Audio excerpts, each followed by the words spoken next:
እንዴት ከረማችሁ? ሰላም ነው? መልካም። በቅርቡ ከተለያየ የማህበረሰብ ክፍል ጋር በጋራ የምናደርገው ውይይት ስለሚበተን ሰብሰብ ብሎ ዋና ዋና ሴክተሮች ያላቸውን ኮንሰርን ብናዳምጥ ለሚቀጥለው ዓመት እቅድ ግብዓት ብናደርግ ብለን በወሰነው መሰረት ከታች ጀምሮ ውይይት ስታደርጉ ቆይታችኋል። ውይይታችን በጣም ፍሬያማ እንዲሆን የትምህርት ሴክተርን፣ መምህራንን፣ ተማሪዎችን፣ የትምህርት ማህበረሰብን፣ ፖሊሲን ጨምሮ የሚመለከቱ ጉዳዮች ዋናውን ላይን ሼር ቢወስዱ ሌሎች ጉዳዮች አይነሱ ለማለት ሳይሆን ፎከስድ ሆነን በትምህርት ጉዳይ ብንወያይ ደግሞ የትምህርት ጉዳይ ብዙ ነገር ይነካል። ወደ 30 ሚሊዮን የሚጠጋ ማህበረሰብ ስላለ ውይይቱ ፍሬያማ መሆን አለበት። የመምህራን ውይይት ደግሞ ለሌሎች ውይይቶችም አርአያ መሆን አለበት። በዚሁ ስፕሪት ነፃ ሆናችሁ ግን አጭር ፕሪሳይስ ኮስችን እንደምትሉት ማለት ነው የሚገባ ያልተደጋገመ እና ዋናውን ጉዳይ ሚስ እንዳናደርግ የሚያደርግ ውይይት እንዲሆን አስቀድሜ ላሳስብ ወዳለሁ። እንደ ሰማሁት ከሆነ ጥቂት ሰዎች እስካሁን የነበረውን ውይይት የመምህራን ጥያቄ የተደራጀ ጥያቄ ያዘጋጁ ሰዎች አሉ ይባላል። ቅድሚያ እነሱን እንስማና እነሱ ያጎደሉት ነገር ካለ በትክክል ያልገለጹት ጉዳይ ደግሞ ካለ እናንተ ታክላላችሁ። ይሄ ውይይት ግን እዚህ አዳራሽ ያለን ሰዎች ብቻ አይደለም። በብዙ መቶ ሺህ የሚቆጠሩ መምህራን ከዚህ መድረክ ከዚህ ውይይት ጥያቄያቸው እንዲነሳ ሐሳባቸው እንዲነሳ እዚህ እንዳሉ ማሰብ ስለሚፈልጉ እዚህ ያለንን ሰዎች ብቻ ሳይሆን አጠቃላይ ማህበረሰቡን ታሳቢ ያደረገ ውይይት እንዲሆን ተስፋ አደርጋለሁ። በዚሁ አግባብ አስቀድሜ የተደራጀ ጥያቄ ላላቸው ሰዎች ከሰጠው በኋላ እነሱ ባጎደሉት ደግሞ እናንተ ብትሞሉ ይሻላል የሚል ሐሳብ ነው ያለኝ።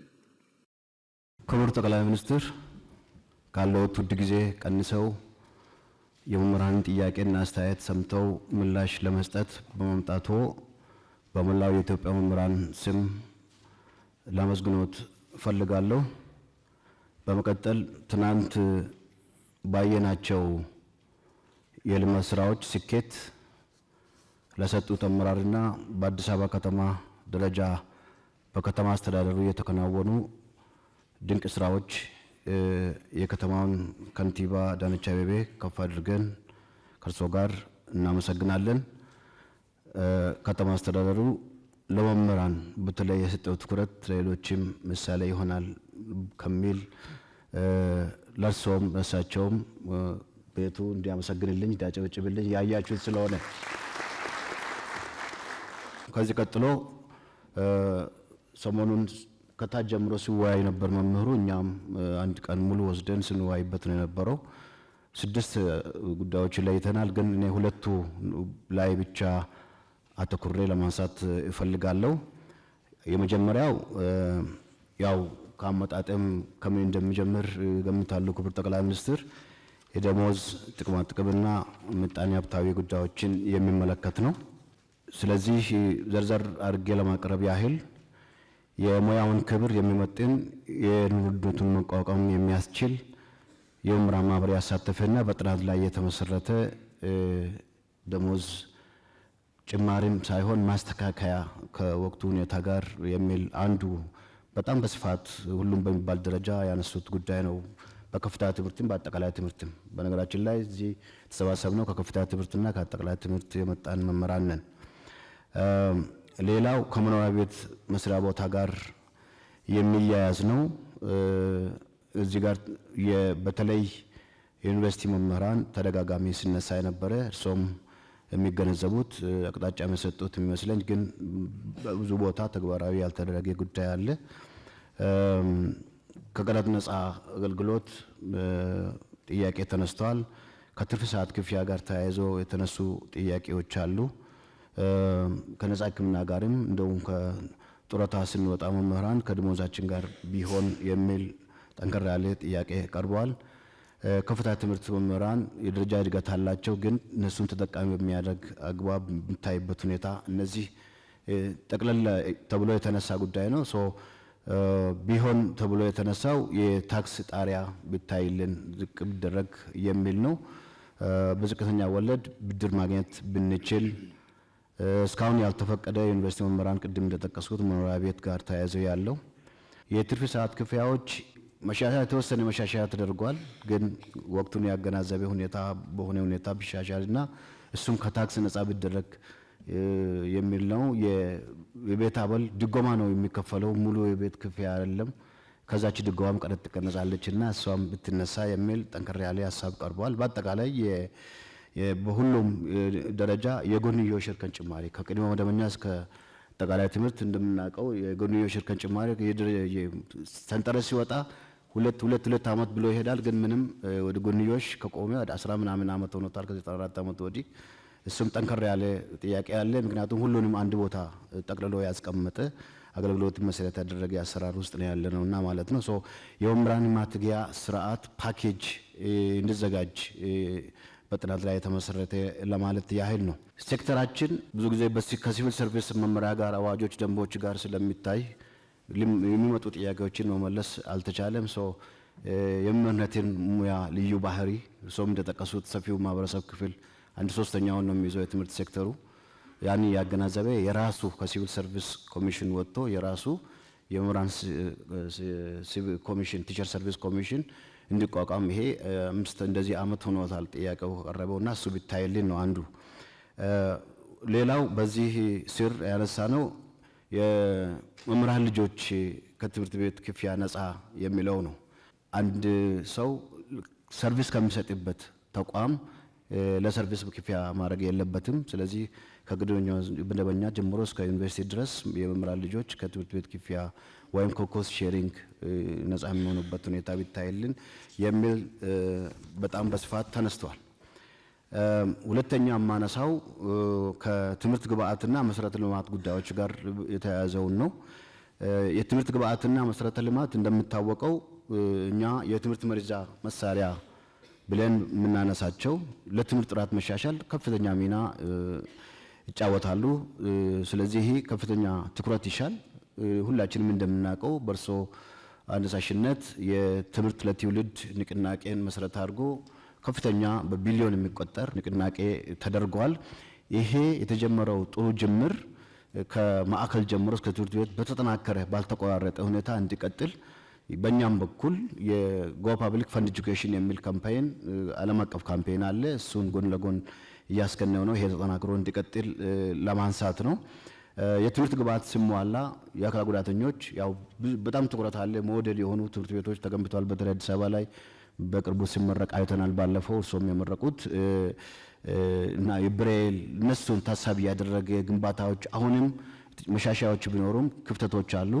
የምልክት ቋንቋ እነዚህን ከግንዛቤ ያስገባ እሱም ቢታይ ግብዓት ከማሟላት አኳያ ለማለት ነው። ከአትራፊ ድርጅቶች እና ኢንቨስተሮች በብዙ ሀገሮች እንደተለመደው ለትምህርት ፈንድ ያደርጋሉ፣ ይሰጣሉ። ኢንቨስተሮች እዚህ ሀገር ለትምህርት መክፈል አለባቸው። ታክስ ሊሆን ይችላል። የሆነ መመሪያ ጠንከር ያለ ነገር ቢወጣ ፍላጎት አለን። ምክንያቱም ፋይናንስ በጨመረ ቁጥር ጥራትን ለማሻሻል በጣም ጠቃሚ መሆኑን ሁሉም ስለሚገነዘብ ማለት ነው። ዘርፉን በቴክኖሎጂ መደገፍ ያው ጊዜው በጣም ቴክኖሎጂ ጋር ታይቷል። ትናንትም ጎብኝተናል የአንድ መሶብ አገልግሎት። እዛ ላይ አንድ ጥሩ ነገር ያየነው የቴክኖሎጂ ኮምፒውተር መክፈት የማይችሉ ታላላቅ ሰዎች በእድሜ የገፉ ሊኖሩ ይችላሉ። እነሱም ጭምር ለማስተናገድ ስርዓት የዘረጋ ነው። በነገራችን ላይ እሱ ጥሩ ነው። ግን ደግሞ ወደፊት እና አሁን ቴክኖሎጂ በጣም አስፈላጊ የሆነ የመጣ ስለሆነ መሰረተ ልማቱ ዝርጋታ በጣም ያስፈልጋል።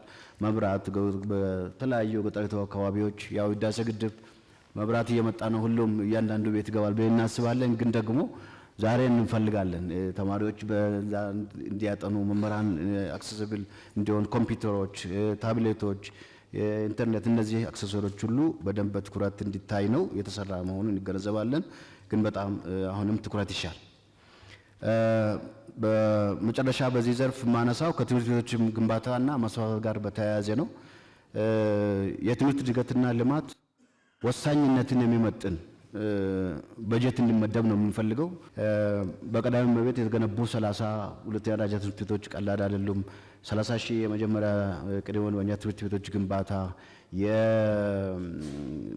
የአንደኛ ደረጃ እና ቅድመ መደበኛ ተማሪዎች የሚገባ በጣም የሚያበረታቱ ጥሩ ነገሮች አሉ። እሱ እንዳለ ሆኖ አሁንም ግን በተለይ በገጠር አካባቢ የእንስሳትን ከብቶች ተከትሎ የሚሄዱ ህጻናት አሉ። እነሱን ተደራሽ የሚያደርግ የትምህርት አቅርቦት አሁንም ትኩረት ተደርጎ ቢሰራበት ለማለት ፈልጋለሁ። ስለተሰጠኝ እድል ከልብ አመሰግናለሁ።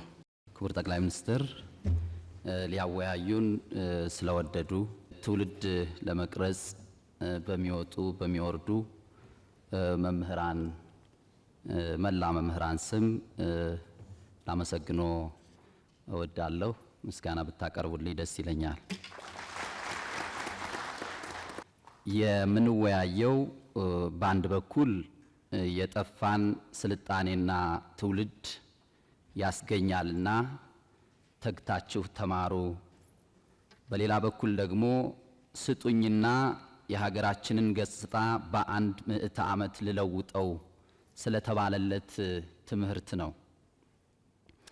ስለዚህ ታላቅ ጉዳይ ያሉኝን ሀሳቦች በሁለት አንኳር ነጥቦች ላይ ተመርኩሼ ለማቅረብ እወዳለሁ። እንግዲህ የሙያ ከበረ የሚባለው በብዙ መንገድ ቢሆንም ቅሉ አንደኛው እና ዋነኛው ግን የሙያውን ፋይዳ በሚመጥን አግባብ በሀገር ደረጃ በደማቅ ሁኔታ ማክበር ነው። እንግዲህ መምህርነት ሁሉንም ሙያዎች የሚወልድ ከሆነ የሁሉም ሙያዎች አባት ከሆነ ከሁሉም ሙያዎች በላይ ደምቆ ክብር ሊያገኝ ይገባዋል ብለን እናምናለን። ሌሎችም ሙያዎች ክብር ማግኘት እንዳለባቸው ብናውቅም ቅሉ ስለዚህ ይህን በሀገር ደረጃ በብሔራዊ ደረጃ ከፍሎ የሚከበር ደማቅ ቀን ቢኖረው የሚል ነው። ወደ ሁለተኛው አንኳር ነጥቤ ሲሄድ የዋጋ ግሽበትንና የኑሮ ውድነትን ይመለከታል። እንግዲህ የዋጋ ግሽበትና የኑሮ ውድነቱ በአጠቃላይ የመንግስት ሰራተኛውን በአመዛኙ መምህራንን እጅግ በጣም እያንገላታ እንዳለ የአደባባይ ሀቅ ነው። ስለዚህ እዚህም ጋር ትኩረት ተሰጥቶ እንዲሰራ መምህራን እንፈልጋለን ማለት ነው። እዚሁ ጉዳይ ላይ ሳልወጣ የስራ ዕድል ፈጠራን የሚመለከት ነጥብም ልጨምር። እንግዲህ መምህራን ከታች ጀምረን የምናስተምራቸው ተማሪዎቻችን የስራ ዕድል እንዲያገኙ እንፈልጋለን። ሶስቱን የስራ ዕድል ለመፍጠር ደግሞ በተለይ የስራ ባህልን ለማሻሻልና በፕሮጀክቶች አፈጻጸም ላይ እየተደረገ ያለውን ጥረት ከፍ ለማድረግ የስራ ባህል ለውጥ እንቅስቃሴ ሀገራዊ ጉዳይ ማድረግ ተገቢ እንደሆነ እናምናለን። በዚህም ስራ ላይ መምህራን ሚናቸው ከፍተኛ ስለሆነ ታምኖ የስራው አካል እንዲሆኑ በተለይ የስነ ጽሕፈቱ አካል እንዲሆኑ ቢደረግ ለማለት ነው። በሌላ በኩል ፍትሃዊ የሀብት ክፍፍልን ማጠናከር አማራጭ የሌለው መፍትሄ እንደሆነም እናምናለን። ስለዚህ በሀገር ደረጃ ፍትሃዊ የሀብት ክፍፍል እንዲኖር በዛ የሀብት ክፍፍል ሂደትም መምህራን በስራቸው ልክ በተሰጣቸው ተልዕኮ ልክ እና በሚወጡት ኃላፊነት ልክ የሀብት ክፍፍሉ ተጠቃሚ እንዲሆኑ ማድረግ ቢቻል ነው። እዚሁ ጋር ሌላኛው ጉዳይ የጦርነት አዙሪትን በተመለከተ ነው። እንግዲህ ሀገራችን ኢትዮጵያ ከጦርነት አዙሪት እንድትወጣ ፍላጎቶችን ወይም ጥያቄዎችን በሰለጠነ መንገድ በፖለቲካዊ ውይይትና ድርድር መፍታት እንዳለብን ተደጋጋሚ ጥያቄዎች ይነሳሉ፣ እንሰማለን፣ በመገናኛ ብዙሃን እንሰማለን፣ እኛም እንናገራለን። ነገር ግን ጦርነቱ ላይ እንደ ጨከነው ሁሉ የትኛውም ወገን ጦርነት ላይ የገባ የትኛውም ወገን ጦርነቱ ላይ የጨከነውን ያህል ሰላሙ ላይ መጨከን አለበት። ጦርነቱ ላይ የጨከነውን ያህል ብቻ ሳይሆን ጦርነቱን ምንድነው ለማካሄድ ከጨከነበት በላይ ለሰላም መጨከን አለበት ብለን እናስባለን እኛ መምህራን። እና የሀገራችን ሰዎች ቀደምቶቹ እንዲህ ይላሉ አሉ፣ ህዝብንና ሀገርን የትኛውም እብሪተኛ እንዳያጠቃ ብትሽቱ ጥርሳችሁን ነክሳችሁ ችላችሁ የእርቅንና የመዋሃድን መንገድ ምረጡ ነው። ስለዚህ መምህራንን ያሳተፈ የእውነት ሀገራችን ሰላም ስለሚያስፈልጋት፣ ህዝባችን ሰላም ስለሚያስፈልገው፣ ሀገራችን ልማት ስለሚያስፈልጋት፣ ህዝባችን ሰላም ስለሚያስፈልገው የእውነት ከልብ ወደን ለመምህራን ተልኮውን የሰጠንለት ያኔ እኔ ሁሉ ነገር ሰላም ሆኗል ብዬ አስባለሁ። ግን አሁን የምንዋረደው ባስተማርናቸው ልጆቻችን ነው። ስለዚህ ይህንን እውነት ነው በአንድ ቀን ለመቀበል ሊቸግር ይችላል። ነገር ግን ይህንን ከመሞከር ወደ ኋላ ባንል የሚል ነው። በሌላ በኩል የወል ትርክትን በተመለከተ ነው ላነሳ የወደድኩት ነጥብ። እንግዲህ መምህራኑ እዚህ ያሉት እንደሚያስተምሩት የሀገር ታሪክ ስልጣኔንና ዝማኔን የሀያልነትም መሰረት ነው ብለው ያስተምሩናል መምህራን። ታሪክን ማወቅ የዓለምን ህዝብ አነዋወር ከየት ወደ የት እንደሆነ ለመገንዘብ ስለሚረዳ ነው። በሌላ በኩል ክፉውን ላለመድገም በጎውን ደግሞ በእጅጉ ለመደጋገም ነው ታሪክን የምንማረው። እርስዎ አፍ ላይ አይጠፋም፣ ይሄ በተደጋጋሚ ነው የምንሰማው። ግን አዳምጠነዋል ወይ የሚለው እኔንም ትንሽ ይፈትነኛል። እውነት ለመናገር ማዳመጥ ይኖርብናል፣ መደማመጥ ይኖርብናል። ስለዚህ ዜጎች ስራ ስራ ስራ፣ ኢንቨስትመንት ኢንቨስትመንት ኢንቨስትመንት፣ ትምህርት ትምህርት ትምህርት ትምህርት እንዲሉ የሚያስችል መሆን አለበት። ያ የወል ትርክት ሀገራቸውን የሚያፈቅሩ ሀገራቸውን የሚወዱ ልክ እርስዎ በተደጋጋሚ እንደሚሉት ለሀገራቸው የሚዋደቁ እርስ በርስ የሚዋደቁ ሳይሆን እርስ በርስ የሚጠፋፉ ሳይሆን እርስ በርስ የሚፈራረጁ ሳይሆን ሀገራቸውን የሚጠብቁ ሀገራቸውን የሚያለቡ አርበኞች እንዲሆኑ ማድረግ የሚችል በሆነ መልኩ መጻፍ ይኖርበታል ማለት ነው። በአመዛኙም ለዚህ መጠፋፋት ለዚህ መገፋፋት ያዳረገን ዘረኝነት፣ ጎሰኝነትና አክራሪነት ስለሆነ ድባቅ በሚመታ መልኩ መጻፍ አለበት። እውነት ነው። ያ ዘረኝነት ዝም ብሎ አልመጣም፣ ተዘርቶ ነው። ያ ጎሰኝነት ዝም ብሎ አልመጣም፣ ተዘርቶ ነው። ያ አክራሪነት ዝም ብሎ አልመጣም፣ ተዘርቶ ነው። ያ ዘር ግን መምከን አለበት። የሚመክነው ደግሞ በዛ ችለን በመናደርገው የወል ትርክት ነው ብለን እኛ መምህራን እናምናለን ማለት ነው። ይህን ካልኩ ዘንዳ እንግዲህ ከአንኳር ጉዳይ ላይ የመጨረሻ ማደርገው ብሔራዊ ጥቅምን ነው። ስለዚህ ብሔራዊ ጥቅምን በተመለከተ የውስጥና የውጭ ዲፕሎማሲን ብሔራዊ ጥቅምን በሚያረጋግጥ አኳኋን የተጀመረውን ስራ በማጠናከር የትውልዱን የባህር በር ጥያቄ የቀጠናውን ዘላቂ ሰላም በሚያስጠብቅ መልኩ መረጃና ማስረጃን መሰረት ባደረገ ዲፕሎማሲ ላይ አተኩሮ መመለስ ቢቻል። በአጠቃላይ መንግስቱ ለመምህራን ለሰጠው ክብር እና የመፍትሄው አካል እንድንሆን ይሄን የውይይት ጉባኤ ስለከፈቱልን ከልብ አመሰግናለሁ። ክብረት ይስጥልን። የኢፌዴሪ ጠቅላይ ሚኒስትር ክቡር ዶክተር አብይ አህመድ ከኢትዮጵያ መምህራን ምክክር በኋላ በፌዴራል መንግስት የሚመለሱ ጥያቄዎችን ምላሽ ለመስጠት ከፊታችን ስለተገኙ እናመሰግናለን። እኔም ማነሳቸው ጥያቄዎች በሁለት መሰረታዊ ጉዳይ ነው። አንደኛው ማህበራዊ ጉዳዮች ላይ፣ ሁለተኛ የመልካም አስተዳደር ጉዳዮች ላይ ነው። እነሱን ጥር አድርጌ ለማቅረብ ሞክራለሁ። የተለያዩ ሀገራዊ ፖሊሲዎች ሲቀረጹ የመምህራን ተሳትፎ ማነስ፣ ሰላምና የመምህራን የስራ ቦታ ደህንነት አለመኖር፣ ቀጥሎ በመምህራን ስም የሚቋቋም ባንክና ሆስፒታል አለመኖር፣ የመምህራን ባንክ መቋቋም፣ የግንባታ ድጋፍ መደረግ ቢችል የሚሉ ጥያቄዎች።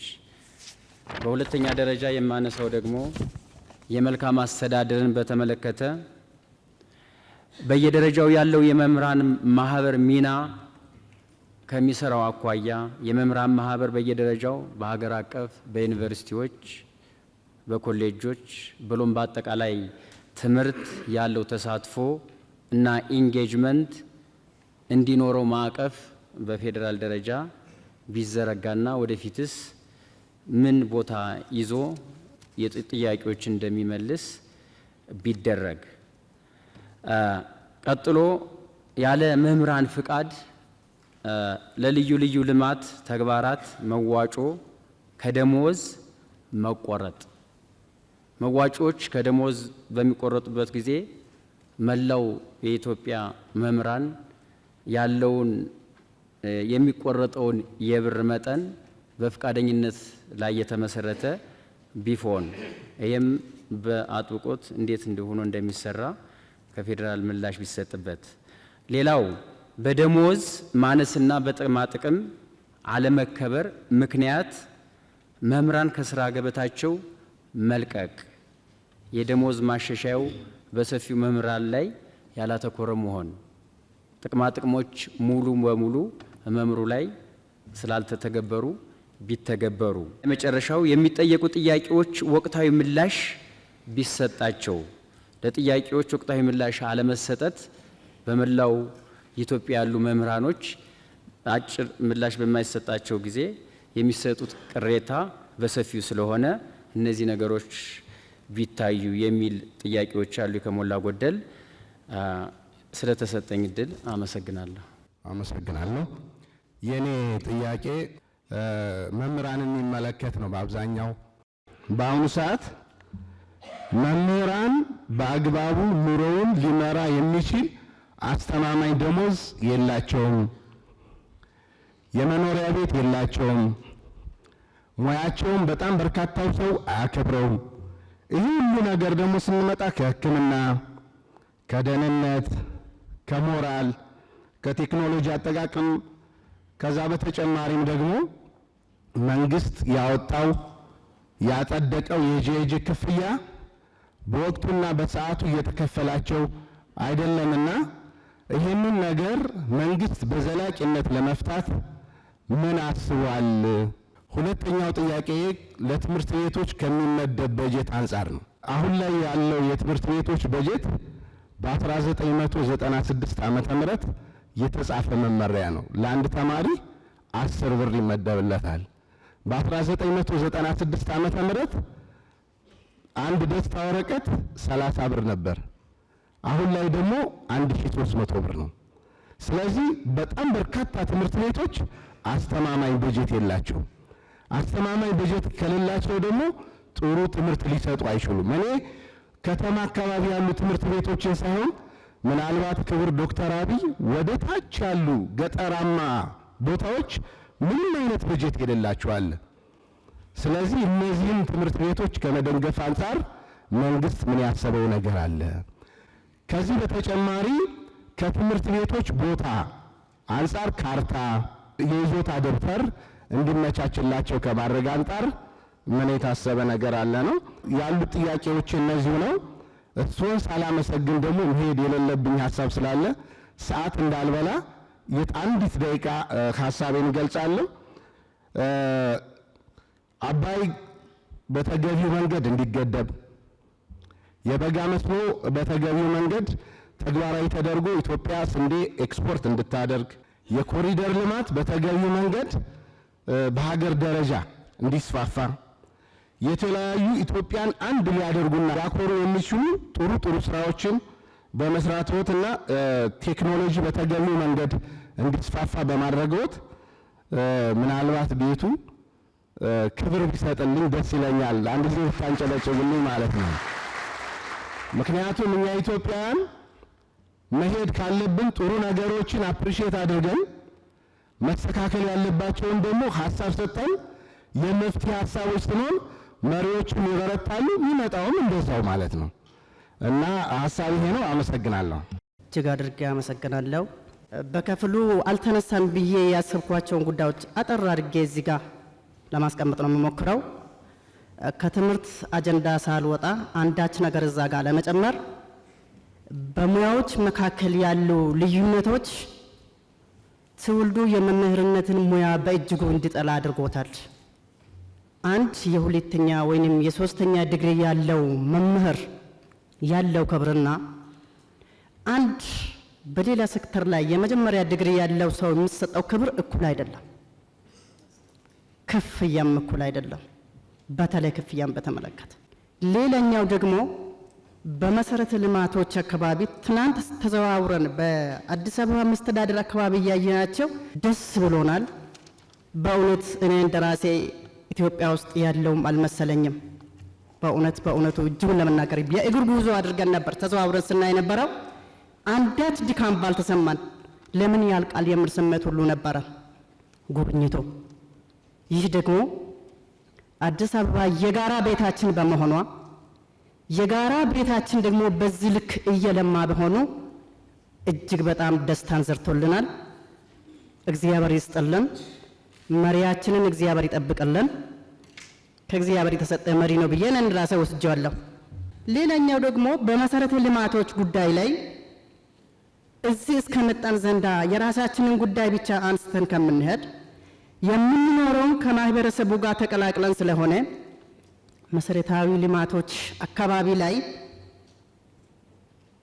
በአዲስ አበባ በሚለማው ልክ ክልሎች ላይ ክልል አካባቢ ያሉ ማህበረሰቦች ግንዛቤ ያላቸው ግንዛቤ በጣም ዝቅተኛ ነው። በዚህ ተዋረድ በየደረጃው ያሉ አመራሮች ከላይ ቢያዙልን እውነተኛ አሁን ባለንበት አካባቢ ላይ ሆነን ስናይ እነዚህ አዲስ አበባ ላይ የሚደረጉ መሰረተ ልማቶች እንዴት በፈጠነ ሁኔታ መሄድ አለባቸው? አመራሮቹስ የበጀት አጠቃቀማቸውን እንዴት ማስተካከል አለባቸው? ማህበረሰብን እንዴት አነቃቅተው ነው? ሰውስ በገጠሩና በየክልሉ አካባቢ ያሉ ሰዎች የሥራ ባህላቸውን እንዴት ነው መቀየር የሚችሉት? ይሄ ተልእኮ በየደረጃው ላሉት አመራሮች ተሰጥቶ በእውነት ክትትልም ተደርጎ በየአካባቢው በየክልሉ በየወረዳውና ከተማ ቦርድ አገራችንን በጠበቅነው ልክ ትለማለች የሚል ሀሳብ ስላለኝ ነው። ለተሰጠኝ እድል እጅግ አድርጌ አመሰግናለሁ። እሺ፣ አመሰግናለሁ። ክቡር ጠቅላይ ሚኒስትር ለሰጡን እድልና ጊዜዎትን መስዋዕትነት አድርገው ችግሮቻችንን ለማዳመጥ እዚሁ ስለተገኙ እናመሰግናለን። እኔ ብዙ ነገር ተነስቷል። ነገር ግን ትላንትና በተለያየ ቦታ በአዲስ አበባ ዙሪያ ተመልክተን ስናይ ትልልቅ ፕሮጀክቶች በጣም ባጭርና ውጤታማ በመልኩ ተሰርተው አይተናል። ነገር ግን ከዚህ ውስጥ አንዱም ደግሞ በተለይ በከፍተኛ ትምህርት ተቋም ላይ የኑሮ ውድነቱን ከማስተካከል ወይንም የደሞዝ ማስተካከያ ከመደረጉ በፊት እስኪደረግ እንኳን ባለው ጊዜ ውስጥ እነዚህን ችግሮች ይቀርፋሉ ብዬ ከማስበው አንዱ የሸማቾች ማህበር በአዲስ አበባ ላይ በተለያዩ ቦታዎች ተቀምጠዋል። እነዚህ የሸማቾች ማህበር በጣም በዝቅተኛ ዋጋ ኢቭን አርሶ አደሩ አምርቶ በሚያቀርበው ዋጋ ለተጠቃሚው ሲደርስ አይተናልና ይህንን ነገር ምናልባት በከፍተኛ ትምህርት ተቋም ደረጃ ባሉ መምህራኖች የኑሮ ውድነቱን ከመቋቋም ወይንም ኢንፍሌሽኑን ከመቆጣጠር አንጻር ወደዛ አቅርቦት ከክልል መንግስታት ጋር በመነጋገር አቅርቦት ማድረግ ይቻል ይሆን ወይ ነው የመጀመሪያ ጥያቄ። የሁለተኛ ጥያቄ ያው መንግስት እንደ መንግስት ትምህርትን ከጥራት ጋር አስተሳስሮ ትልቅ ስራ እየሰራ እንደሆነ ይታወቃል። ከዚህ ጋር ምናልባት ብዙውን ጊዜ እንደ ጥቃቅን ተደርገው የሚነሱ ነገር ግን ከበጀት ጋር ተያያዥነት ያላቸው የትምህርት ጥራትን ከሚያስጠብቁ ግብዓቶች ጋር ጥያቄ ይነሳል። በአንድም ይሁን በሌላ ዩኒቨርሲቲዎች ለትምህርት ሚኒስቴርም በተለያየ አጋጣሚ ይጠይቃሉ። ነገር ግን ለትምህርት ዘርፉ እንዳጠቃላይ ጥራትን ሊያስጠብቅ በሚችል ደረጃ በቂ የሆነ በጀት መመደብ ይቻል ይሆን ወይ? ይሄ ነው። ሌላኛው ከሶስተኛ ደረጃ ምሳሌ ሀገር እንደ ሀገር የያዘችውን እንግዲህ ሌጋሲ ከማስጠበቅ አንጻርና ትላንትና ያየናቸውን እጅግ በጣም ሰፊ ፕሮጀክቶችን አልቀው ለልማት እንዲውሉ የተደረጉትን ከክልሎች ጋር በመነጋገር ምክንያቱም ብዙ ጊዜ እኛ ልማቶችን ስናይ ወደ ክልል አካባቢ ሲኬድ ከፌዴራል መንግስት ኃላፊ መጣ ሲባል ከተማው በጣም ያሸበርቃል። የተጀመሩ ስራዎች የኮሪደር ምን በላቸው ሌሎች በጣም ሲሰሩ እናያለን። በማግስቱ ግን ሲቆሙ ነው የምናየው። ይሄ ማለት ቀጣይነት ያለውን ልማት ለማምጣት ስለሚያስቸግር እንደ አዲስ አበባ ሁሉም በመላ ሀገሪቱ ያሉት የልማት አውታሮች ኃላፊነትን ተቀብለው የሚሰሩ ከቀበሌ እስከ ክልል አመራር ይህን ነገር እውነት በእናንተ ልክ ተረድተውታል ወይ? ለሀገር የሚያመጣውን ኢኮኖሚ በአጭር ጊዜ ውስጥ ይህንን ችግር ይፈታል በሚል ደረጃ ተረድተውታል ወይ በሚል ጥያቄ ስለሚያስነሳ እነዚህ ነገሮች ፈጣን በሆነ 24/7 በሚል ትላንትና ሲገለጽልን የነበረዋልና በጣም ደስ የሚል ይሄን አክል ኮሚትድ ሆነው እየሰሩ ነው ወይ? ምናልባት ህዝቡን ጫጫታ የሚያስነሱ ነገሮች ስላሉ ነው። የኮሪደር ልማቱ እናንተ ባላችሁ ልክ ተረድተውታል ወይ? በዛ ልክ አብረው ጠንክረው እንዲሰሩ ከእናንተ ልክ እንትኑ ቢኖራቸው ብዬ ነው። አመሰግናለሁ። ስለተሰጠኝ እድል አመሰግናለሁ። ሊያናገሩን ፈቃደኛ ስለሆኑ በጣም እናከብራለን። ከዛ በመቀጠል በዩኒቨርሲቲ ደረጃ ከቦንጋ ዩኒቨርሲቲ ነው የመጣውኝ። በዛ ደረጃ ያለው ከዩኒቨርሲቲ ደረጃ ያሉ ነገሮች ትንሽ የላንሳና በተለይ ከቦርድ ጋር የተያዙ ነገሮችን እናቅርብ። ቦርድ ዩኒቨርሲቲውን አያውቀውም። ለምሳሌ ቦንጋ ዩኒቨርሲቲ በ7 ዓመት አንድ ቀን ቦርድ አነጋግሮት አያውቅም መምህሩን። ያ ኃላፊነት የለውም ወይ ማለት ተባብሮ ለመስራት እስከሆነ የትምህርትን ጥራት ለማምጣት እስከሆነ ድረስ ለምን እንደዚህ አይነት ነገሮች አይሰሩም? እንደዚህ አይነት ነገሮች መስተካከል አለባቸው። ሌላ ደግሞ ከባጀት አመዳደብ 60 25 15 የሚባሉ አሉ። ከምርምር ጋር ከአካዳሚክ ጋር የተያዙ ነገሮች ዩኒቨርሲቲ ውስጥ በጣም እየቀሩ የመጡበት ሁኔታ አለ።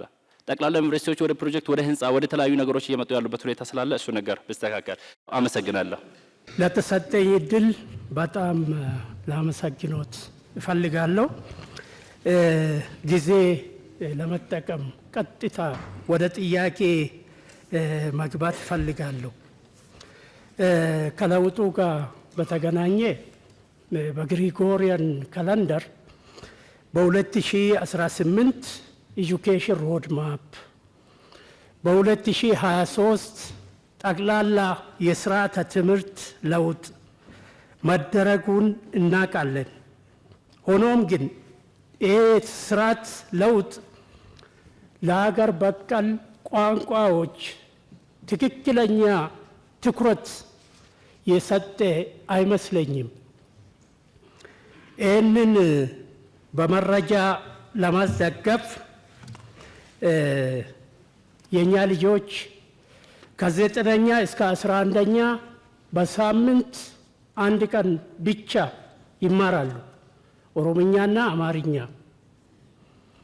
እንግዲህ በአንጻራዊ መልኩ እነዚህ ሁለቱ ቋንቋዎች በጣም በሚሊዮን የሚቆጠሩ ተናጋሪዎች እንዳሉ ይታወቃል። በሳምንት 40 ደቂቃ ብቻ መማር እንዴት ይታያል?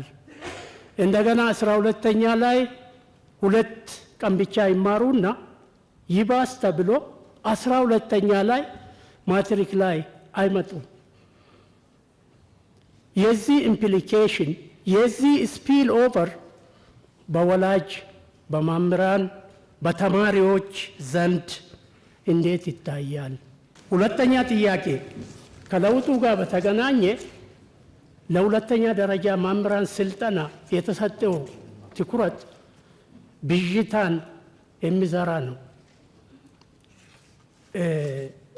ይህ ማለት በኢህአዴግ ጊዜ ቢኢዲ ባችለር ኦፍ ኤጁኬሽን ነበር። በማል ቴሶ የሚባል ፕሮግራም መጣና ቴሶ ቲቸር ኤጁኬሽን ሲስተም ኦቨርኦል ማለት ነው፣ ፓራዳይም ሺፍት። ለ6 ዓመታት በሱ ከተሰራ በኋላ ፒጂዲቲ መጣ። ቴሶ ቤዚካሊ ኢንቲግሬትድ ነው። ሳብጀክት ማተር ፕላስ ፔዳጎጂካል ትሬኒንግ ኢንቲግሬት አድርጎ ነው የሚሰለጥኑት።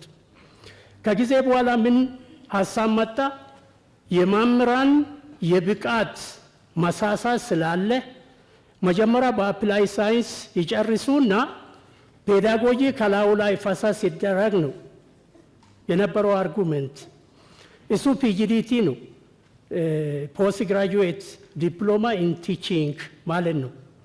ለ10 ወራት ብቻ ይሰለጥኑና ስራ ላይ ይሰማራሉ። ይሄም ጥራት ሊያመጣ አልቻለም። አሁን ጭራሽ ይባስ ተብሎ ከተሳሳስኩ ይታረማለሁ። የሁለተኛ ደረጃ መምህራን ስልጠና ቢኢዲ ሆኖ ለአንድ ተቋም ብቻ ተሰጥቷል። ለኮቶቤ ትምህርት ዩኒቨርሲቲ ብቻ ተሰጥቷል። ይሄ ከቨሬጁን ይሸከማል ወይ? የመጨረሻው ጥያቄ ኢትዮጵያ የምትከተለው ዩኒቲ ኢን ዳይቨርሲቲ ነው። ይሄንን የሚደግፍ ትምህርት ቤት ውስጥ ሲሰጥ አይታይም። ከዩኒቨርሲቲ ቢጀምር ዩኒቨርሲቲ የሚመጡ ልጆች የተለያየ ባክግራውንድ ይዞ ነው ወደ ካምፓስ የሚቀላቀሉት። የመቻቻል አብሮ የመኖር በሌላ ሰው ጫማ ራሱን አስቀምጦ ሰው እንዲያስብ የሚያግዝ ኮርስ ለምን አይሰጥም?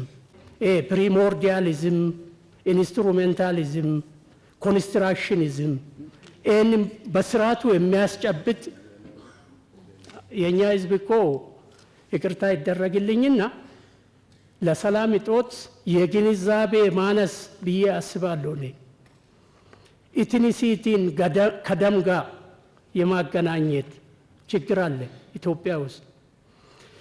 ሶሻል ኮንስትራክትስ ኢትኒሲቲ፣ ላንጉዌጅ፣ ሪሊጅን፣ ትራዲሽንስ ኤክስትራ ሶሻል ኮንስትራክት መሆናቸውን ከደም ጋር እንደማይገናኙ ሰውን ብናስተምር የሰው ልጅ ስር መሰረቱ ከአንድ ቦታ ከአዳምና ከሔዋን መሆኑን በሙስሊሙ ከአዳምና ከሐዋ መሆኑን ብናስተምር የተሻለ አስተሳሰብ የተሻለ አረዳድ ያለው ዜጋ ማውጣት ይቻላል የሚል ሀሳብ አለኝ። አመሰግናለሁ። ትላንትና በፊት በውይይት ነበርና እኛ ውይይት ስናይ የተነሳ ጥያቄዎችና ብዙ ልዩነት እንዳለ አይተናል።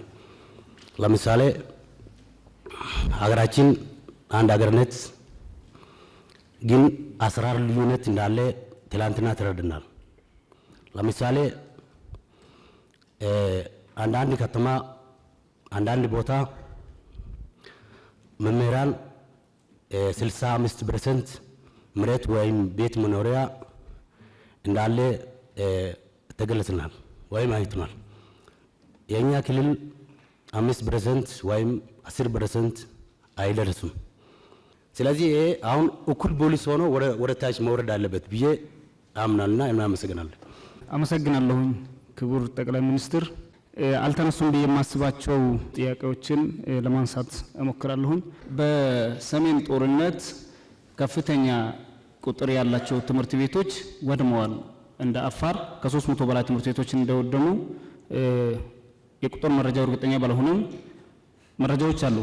እነዛ ትምህርት ቤቶችን መልሶ የመጠገንም ሆነ የመገንባት ስራዎች ላይ ጅማሮች አሉ። አሁንም 5 ህዳር ላይ ይሁን ክቡር የትምህርት ሚኒስትር በተገኙበት ሰመራ ላይ በነበረው ጉባኤ ላይ 5 ትምህርት ቤቶች ለክልሉ ተሰጥቶ እየተገነቡ እንደሆነ ተነስቶ ነበረ።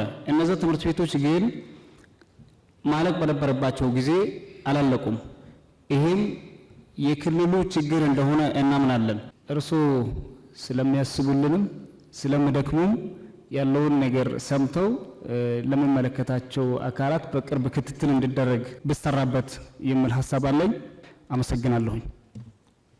ብጣዕሚ ኢና ነመስግን ዶክተር አብይ አህመድ ብጣዕሚ ካብ ልቢ ነመስግን ነዚ ዕድል እዚ ብምሃብካ ዘለና ሕቶታት ንምልዓል ኣብዚ ምሳኻ ፌስ ቱ ፌስ እናተረኣና ሕቶና ንክነልዕል ይዕድንየልና ብጣዕሚ ንምጅማር ዝኣክል ካብ ዝተፈላለየ ክልላት ኣብዚ ተኣኪብና ምርካብና ብጣዕሚ ደስ ዝብል ብጣዕሚ ተሓጒሰ ይዕድንየልና። ስለዚ ኣነ ከልዕሎ ዝደሊ ሕቶ ናይ 17 ወርሒ ደመወዝ ስለዘይተኸፈልና ብጣዕሚ ኣብ ከይዲ ምምሃር ምስትምሃር ጽልዋ ይፈጥረልና ኣሎ። እዚኣ ሓፂር እዋን ንክትምልሰልና እየ ዝደሊ። ቴንክ ዩ ቨሪ ማች። በርከት ያሉ ጉዳዮች ተነስተዋል። መምህራን ጋር ለመወያየት እድል ማግኘት መመካከር በረከት ነው። ብለሲንግ እንደ ውለታ የሚታይ ሳይሆን እንደ ከፍተኛ ጥቅም የማያው ጉዳይ ነው። እናንተ ጋር ስወያይ በእናንተ ውስጥ ወጣቶች፣ ሴቶች፣ እናቶች፣ አርሶ አደሮች በአገሪቱ ጫፍ ጫፍ ያሉ ማህበረሰቦች ምን ስሜት እንዳላቸው ምን ውስጥ እንዳሉ ለመገንዘብ ያግዛል። አንድ ዞን ከመሄድ አንድ ክልል ከመሄድ እናንተን ማግኘት ብዙ ትምህርት ይገኝበታል። በዚህም ምክንያት ይሄ መጀመሪያ አይደለም። መምህራን ሳወያይ መጀመሪያ አይደለም። መጀመሪያ 2000 ገደማ ከሃይ ስኩልም ከዩኒቨርሲቲም ተቀላቅለው አይ ተደባለቅን ሲባል ደግሞ ሃይ ስኩል ለብቻ ዩኒቨርሲቲ ለብቻ ዩኒቨርሲቲ ፕሬዝዳንቶች ለብቻ አወያይቼ አውቃለሁ እና አዲስ አይደለም። ከዚህ ቀደምም ተምሬበታለሁ። ዛሬም ብዙ ነገር አይቼበታለሁ። ወደፊትም እድል ካገኘን እንዲሁ እየተመካከር እየተወያየን እንሄዳለን። ማስረሻ የሚባል መምህር ነበረኝ፣ የማትስ መምህር። ሁልጊዜ ለርኒንግ ባይ ኢንኳየሪ ይላል። ለማወቅ ከፈለክ ጠይቅ ይላል እና መምህራን የሚያራክስ መምህራንን ዝቅ የሚያደርግ አስተሳሰብ እኛ አካባቢ የለም። ሌላ ቦታ ፈልጉት። በጣም ነው የምናከብራችሁ፣ አስፈላጊ እንደሆናችሁ እናምናለን። በኔ ልክ እናንተንም ወታደርንም በፓርላማ ሬኮግናይዝ ያደረገ መንግስት ያለ አይመስለኝም። ያን የማደርግበት ምክንያት ከልቤ ስለማምንበት ነው። መምህራን ሚናቸው ከፍተኛ ነው ብዬ ስለማምን እና አሁንም ውይይት የመጣችሁት ለይስሙላ አይደለም። እያንዳንዷ ፖይንት ተለቅማ እንዴት አድርገን እንደምንሰራባት ለማየት ነው። የሰው ልጅ ፍላጎት እኮ አይሞላም። ደሞዝ ቢጨመር ቤት ቢሰራ ሰው ነን። ፍላጎታችን እያደገ ነው የሚሄደው። ከዘመን ጋር ለማደግ መጓጓትም ተገቢ ነገር ነው። ትናንትና 100 ብር ነውና አሁንም 100 ብር አይባልም። ማንኛውም የሰው ልጅ ህይወት እየተቀየረ ይሄዳል። ለዚህ ነው ፋክት ላይ ባላንስ እያደረጉ መሄድ ኢምፖርታንት የሚሆነው። በደንብ ስለምትደመጡ ከናንተ ጋር ፖለቲካሊ ባያዝ ወይም በሆነ ሰፈር ባያዝ ሳትሆኑ እውነተኛ ጉዳይ ካላመጣችሁ በቀር ያሳስታል። ፓርላማ ሲሆን ይገባኛል። አላየሁም አልሰማውም ብሎ ቢከስሰው ይገባኛል። ለፌስቡክ ሲናገሩ ሰዎች ይገባኛል። የእናንተ ግን እንደዛ አልመሰለኝም እና ትንሽ ሚዛን እየጠበቁ መነጋገር ጠቃሚ ይሆናል። የእናንተ ሐሳቦች በርካታዎቹ ለፖሊሲ ግብአት ስለሚሆኑ የመጀመሪያው ሐሳቤ ያለንበትን ዘመን መረዳት ማወቅ ያስፈልጋል። ዘመን በቅጡ ካልተረዳን ዘመን ልንዋጅ አንችልም። ትውልድ ማስመለጥ ደግሞ አንችልም። ምን ውስጥ ነው ያለነው? የኛ አያቶች የነበሩበት ዓለም የራሱ ዓለም ነው፣ ይክፋም ይልማም። የኛ አባቶች የነበሩበት ዓለም የራሱ ዓለም ነው፣ ይክፋም ይልማም። የኛ ዓለም ሌላ ዓለም ነው። ምን ውስጥ ነው ያለነው? እንዴት እንንቃ? እንዴት እንከተል? ምንድነው ያለው ቻሌንጅ ብለን ካልተገነዘብን እንቸገራለን። እኔ የተማርኩበት ትምህርት ቤት የበሻሻ አንደኛ ደረጃ ትምህርት ቤት የተገነባው በዘማቾች ነው። ዘማች የገነባው ነው። ከዛ ፊት አልነበረም ትምህርት ቤት። አርብ እለቀልቃለን፣ ቅዳሜና እሁድ ይደርቃል፣ ሰኞ እንማራለን። ይሄ ነበረኛ ትምህርት ቤት። በእበት እየለቀለቅን እበት አመተን ለቀልቃለን። አሁን ጥያቄው ሶላር ኢነርጂ የለም ከሆነ፣ አሁን ጥያቄው ኮምፒውተር የለም ከሆነ ፕሮግረስ አለ ማለት ነው።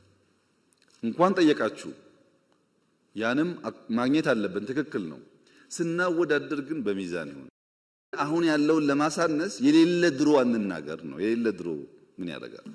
ለምንድን ነው ይህን ማነሳው? መምህራን ስለሆናችሁ፣ ሎጂክ ስለሚገባችሁ፣ እውነት ስለሚገባችሁ ነው። በሆነ ጊዜ እውነትና ዕውቀት የነገሱበት ሲዝን ዘመን ነበረ። እውነትና ዕውቀት የነገሱበት ሲዝን ማህበረሰብ ጨክኖ ተሰብስቦ ሰርቶ ሀገር ሰርቷል።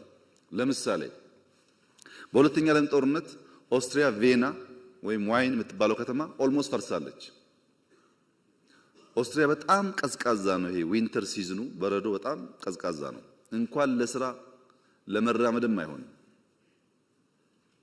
በቂ ሂተር በሌለበት በቂ ቤት በሌለበት የጨከኑ የዛን ዘመን ሰዎች ቀንና ማታ ሰርተው ያኔ አይደለም ዛሬ የምታስቀና ከተማ ሆናለች ቪየና። ያ ትውልድ ልጅ ይሸከማል፣ ድንጋይ ይሸከማል፣ ሀገር ይሰራል። ያ አባት ሲሰራ ያየ ልጅ እንደ አባቱ ባይሰቃይም በተሻለ ሁኔታ የተሻለ ሀገር ይረከባል። ኦስትሪያ ደግሞ ተውና ኖርዌይ ውሰዱ። ኖርዌይ ከ6 ወር በላይ በነሱ አባባል 9 ወር ሙሉ ጨለማ ነው፣ በረዶ ጨለማ ነው። እኔና እናንተ ብንሄድ ቅዝቃዜውን የአየር ጸባዩን አንችለውም፣ እንደኛ አይደለም። ግን ኖርዌይ ያሸበረቀች ሀገር ሆና መሰራቷ ብቻ ሳይሆን ለሚቀጥለውም ትውልድ የሚበቃ ሀብት አከማችተዋል። ልጆቻችን እንዳይቸገሩ ብሎ አከማችተዋል። እውነትና ዕውቀት የነገሰበት ሲዝን እና ማህበረሰብ በድፍን አውሮፓ ሀገር ገንብተው ለትውልድ ወረት አስቀምጠው አልፈዋል። ኢትዮጵያ ውስጥ እውነትና ዕውቀት መስፈሪያ እንዲሆኑ ትክክል እንዲሆኑ መምህራን ካልሰሩ ማንም ሰው አይሰራም። እውነትና ዕውቀት ደግሞ ፈታኝ ናቸው፣ ዋጋ ያስከፍላሉ። እውነት ዝም ብላ የምትገኝ አይደለችም፣ ታስከፍላለች ዋጋ። ዕውቀት ዝም ብሎ የሚገኝ አይደለም፣ ታውቃላችሁ፣ ብዙ መድከም ይፈልጋል። በቀላሉ ማደግ መለወጥ የሚሹ ሰዎች ዕውቀትና እውነትን ገፍተው የቀለለውን ነገር ይወስዳሉ። የለም የቀለለውና አቋራጩ ጥፋት ያመጣል። ቢከብድም እንኳ ታሪክ መቀየር ያለብን እኛንን ብለን እንድንነሳ የአንበሳውን ድርሻ መውሰድ ያለበት መምህር ነው። መምህር ግን ሲፈጥረው እዚህ ጋር ያለው የተጻፈለት ነገር ትውልድ መስራት፣ መድከም፣ መስጠት ነው። ወታደርም እንደዚሁ ነው። ምንም ደሞዝ ቢከፈል ለመምህር እንዴት ሊበቃ ይችላል? ሊበቃ እኮ አይችልም። ስራችሁ 90% መስጠት ነው።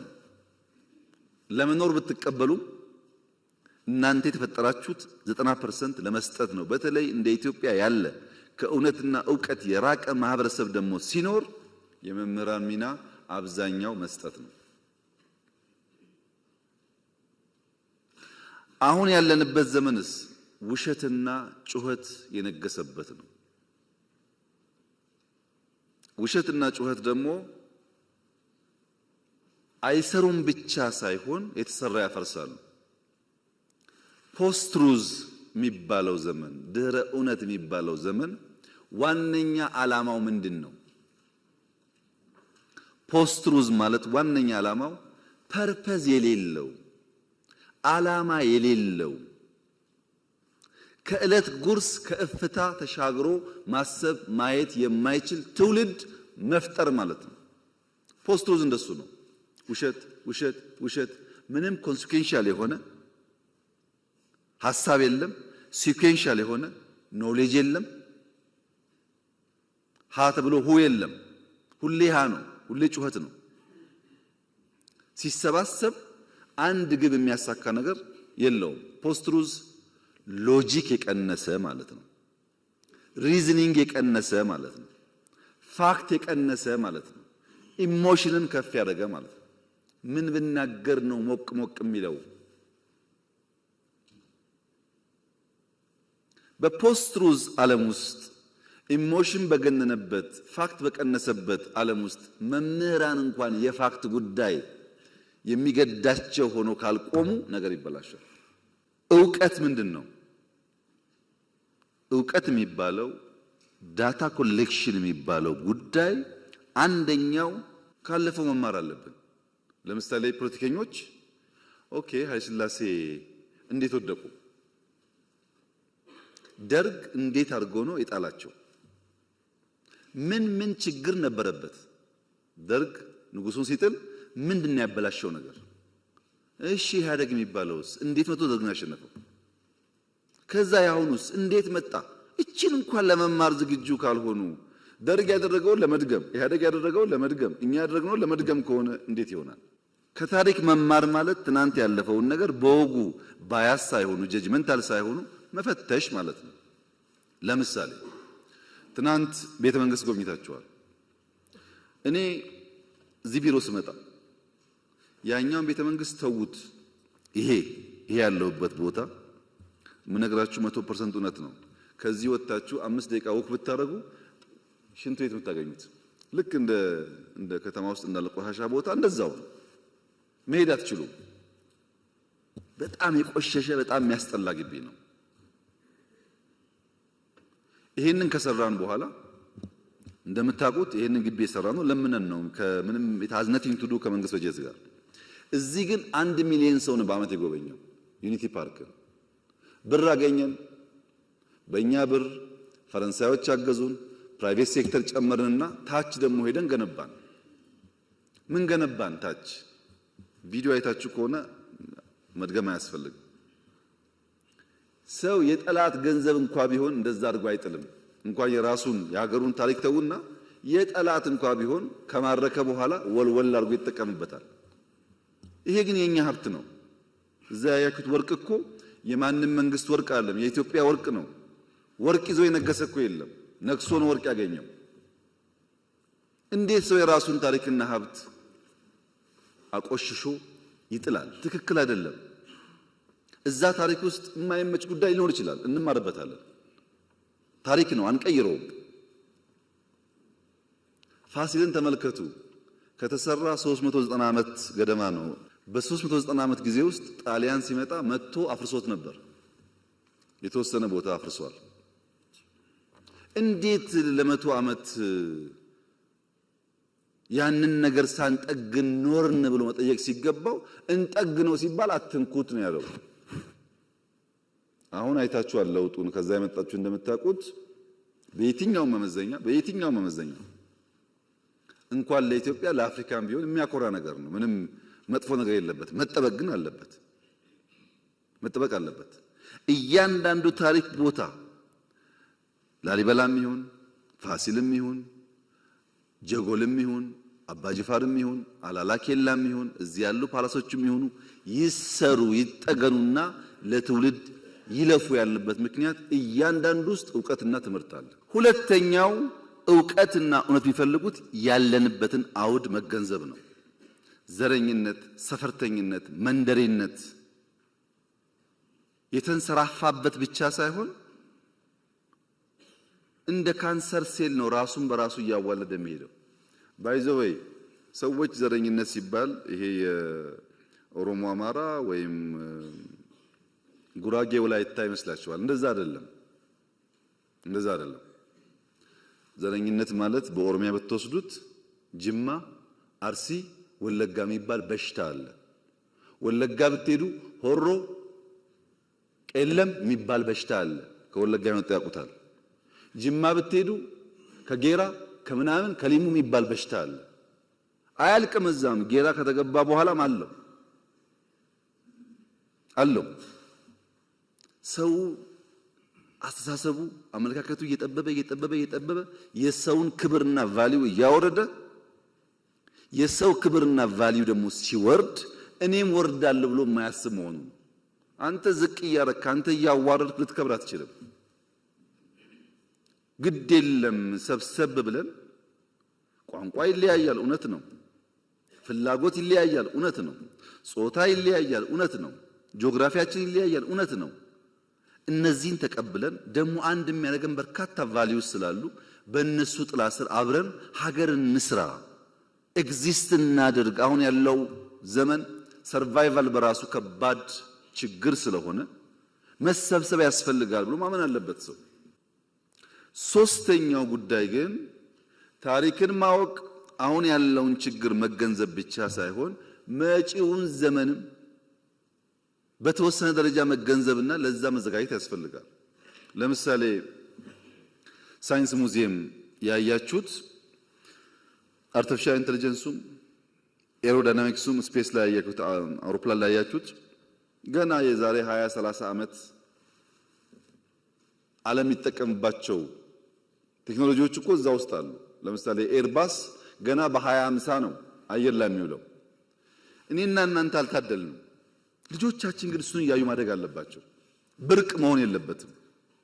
ትናንት ያያችሁት አብዛኛው ነገር እዚህ አካባቢ ያለው ሂስቶሪካል ነገሩ ጫካን ጨምሮ በበጀት የሚሰራ ስራ አይደለም። ለምን ገረማችሁ? እንደና እንደናንተ የተሰባበረ ሀገር የወሰዱ ሰዎች እኮ ወርቃቸውን አውጥተው የትዳር ቀለበታቸውን ሰጥተው ጸጉራቸውን ቆርጠው ሽጠው ለሀገሬ ልማት ይዋል ብሎ እኮ የገነቡ ሀገራት ታውቃላችሁ። ታሪክ ከእናንተ በላይ ማን ያውቃል? አሉ እኮ ሀገራት በቃ ደህንነት ልመና ይበቃናል፣ ያለንን ሰጥተን ተክተን ልጆቻችን ከልመና ይውጡ ያሉ እኮ አሉ። መወሰን አለብን። የተረከብነው ሀገር ዕዳ፣ ደህንነት፣ ችግር የተከፋፈለ ነው። እሱን ደጋግመን ብናወራ ውጤት የለውም። ከዚያ ለመውጣት የሚያስችል አቅጣጫ፣ ቪዥን እና ትጋት ያስፈልገናል። ያለንን ሰጥተን እንኳን ልጆቻችን አሁን እናንተ ካላችሁበት ላይፍ ሻል ያለ ከኖር ጥሩ ነገር ነው። መደገም የለበትም። የኛ ችግር መደገም የለበትም። ችግርን እያየን በመካድ ሳይሆን በመጋፈጥ፣ በመሸሽ ሳይሆን በመጋፈጥ ተቸግረንም ቢሆን እቺን ሀገር ካለችበት አረንቋ ልናወጣ እንችላለን የሚል እምነት መምህራን ካልያዙ ማን ነው የሚይዘው ነው ጉዳዩ። ማን ይይዛል? በዚህ እሳቤ ነው ያለንበት ዓለም ዕውቀትና እውነት ተገፍተው ውሸትና ጩኸት በርትቶ አንድ ቀን አገልግሎ የማያውቁ ሰዎች፣ አንድ ቀን ለፍቶ የማያውቁ ሰዎች እንዳሻቸው የሚፈነጩበት ዓለም የተፈጠረው እኮ የት ሰርተሃል ብሎ የሚጠይቅ ሰው ጠፍቶ ነው። ምን ሰጥተሃል አንተ? ምን አገለገልክ? ካንተ ምን እንማር ብሎ በምክንያት አርጊው የሚያደርግ ሰው ጠፍቶ እኮ ነው። በዚያ ስፕሪት ማየት ካልቻላችሁ የኛ ውይይት ፍሬ የሚኖረው ውሃ የሚቋጥር አይሆንም። ምክንያቱም በጣም በርካታ ጉዳይ አንስታችኋል። ይሄ እናንተ ጉዳይ በአመት በሁለት አመት 3 አመት በ5 አመት አንዳንዱ ከዛም በላይ ጊዜ ሊፈጅ ይችላል። እኔ ከእናንተ ጋር ስብሰባ ሳይሆን ፈልገው የቤተሰብ የልብ ውይይት ነው። ያለውንም ችግር እንድታቁት፣ ያለውን እድል እንድታቁት፣ እዛም ላይ ሰፖርት እንድታደርጉና ለልጆቻችን የተሻለ ሀገር እንድንሰራ ነው። ይሄንን እንደ መግቢያ ካነሳው በኋላ ጥያቄዎቻችሁን በሶስት ማቀፍ ብናይ አንደኛው አጠቃላይ ከሀገሪቱ ሁኔታ ጋር ቢታይ ኢትዮጵያ ካለችበት ሁኔታ አንጻር መታየት አለበት። አንዳንዱ ጉዳይ በንጽጽር የምናነሳው ዋጋ የለውም፣ እኛ ካለንበት ጋር ስለማይጣጣም ዋጋ የለውም። እኛ ካለንበት ተጨባጭ ሁኔታ ጋር ግን ሲመሳከር ዛሬም ባይሆን ነገ ለመፍትሄ እንድንሰራ ያግዛል። ለምሳሌ ነፃ ሕክምና፣ ነፃ ትምህርት፣ መኖሪያ ቤት፣ ቀረጥ ነፃ፣ ኮሚሽን የመሳሰሉ ጉዳዮች ደምረን ብናየው ከሌሎች ዘርፎች ጋር ያም ሆኖ ግን መምህራንን ለማገዝ ሕክምና እንዴት ነው የማህበራዊ ዋስትና አስፋፍተን አንድ መምህር ሲታመም ሳይቸገር ሊታከም የሚችለው ኢኖቬቲቭ በሆነ መንገድ እንዴት እንፍታው ብለን ማሰብ አለብን። ግን ስናስብ የትምህርቱንም የወታደሩንም የጤናውንም ሌላውም ሴክተር ደምረን መሆን አለበት። አሁን ቀረጥ ነፃ ከደሞዝ ግብር ቢቀነስ አላችሁ፣ መኪና ነፃ ቢገባ አላችሁ፣ ከዛ ደግሞ ደሞዝ ቢጨመር አላችሁ። አብሮ እኮ አይሄድም። መምህር መኖር አቅቶታል አላችሁ፣ ከውጭ ሀገር መኪና ቢያስገባ አላችሁ። አብሮ አይሄድም። ይሄ መኖር ያቃተው እንዴት ያስገባል መኪና? እውነታቸውን ነው። መኖር ተቸግረዋል ብዬ እንዳላስብ መኪና እንድናስገባ ደግሞ ዲዩቲ ፍሪ ፈቀድልን አላችሁ። 10 ሰውም ሊሆን ይችላል ያ ሰውዬ። ስንነጋገር ግን በወልን ነው ጉዳዩን። እኔ በህይወት እያለው መምህራን 70-80% መኪናቸውን ነድተው ሃይ ስኩል በር ላይ አቆሞ ሲያስተምሩ ከማየት በላይ ለኔ ደስታ የለም። ይሄን ለማየት ብታደር ከምንም በላይ የሚፈልገው ጉዳይ ነው። ይሄን ለማድረግ ግን ምን እየሰራን እንደሆነ ውስጡን አነሳላችሁና እነዚያ ጉዳይ ሲመለሱ ነው ምላሽ እያገኘ የሚሄደው። ትናንትና ወዲያ ገደማ ነጋዴዎች ጋር ውይይት ነበረኝ። ዘሆል ነጋዴ ያነሳው ልክ እናንተ ደሞዝ እንዳላችሁት ግብር ቀንስልን፣ ዘሆል እዚያ ግብር ቀንስልን፣ እዚህ ደሞዝ ጨምርልን። አንድ ሀገር ነው፣ ግብር ይሰበሰባል፣ ከሱ ይጨመራል። ካልተሰበሰበ አይጨመርም። ከየት ይመጣል? ሐሳቡ ግልጽ ነው። እነዚህን ጉዳዮች ከሌሎች ዘርፎች ጋር ደምረን ብናይ፣ በፖሊሲ በስትራቴጂ በእቅድ ብናይ ነው የሚሻለው። ፒስ ሚል በሆነ መንገድ እየተናገርን ብንሄድ ከሆነ ጊዜ በኋላ መታችሁ ባለፈው ግብር ቀንስ ብለን ነበር፣ ነፃ ሕክምና ብለን ነበር፣ አልመለስከውም እንዳትሉኝ። የሚሻለው ይዣቸዋለሁ በማዕቀፍ እናያቸው እንደ ሀገር። ነገር ግን ደሞዝ በሚመለከት ሁለት ኢሹዎች አሉ። አንደኛው በዚህ ዓመት በያዝነው ዓመት መጠነኛ ደሞዝ እንጨምር ሲባል ምን ያክል ነው ኮስት የሚያደርገን? እንደ ሀገር ስለሆነ የሚጨመረው 70 75 80 በሚል በኦፕሽን ቀረበ የሚጨመረው ደሞዝ። እንደምታውቁት በስኬል ለምሳሌ እኔ 30 ሺህ ማገኝ ከሆነ 10% ሲባል በስኬል ልክ እንዲጨምር፣ ታች ያለው ደግሞ በሚያገኘው ልክ እንዲጨምር የሚል ካቢኔ ቀረበ እና ግማሹ ካቢኔ አባላት ተቃወሙ። ትክክል አይደለም፣ ችግር የሁሉ ነው፣ ታች ግን ይብሳል።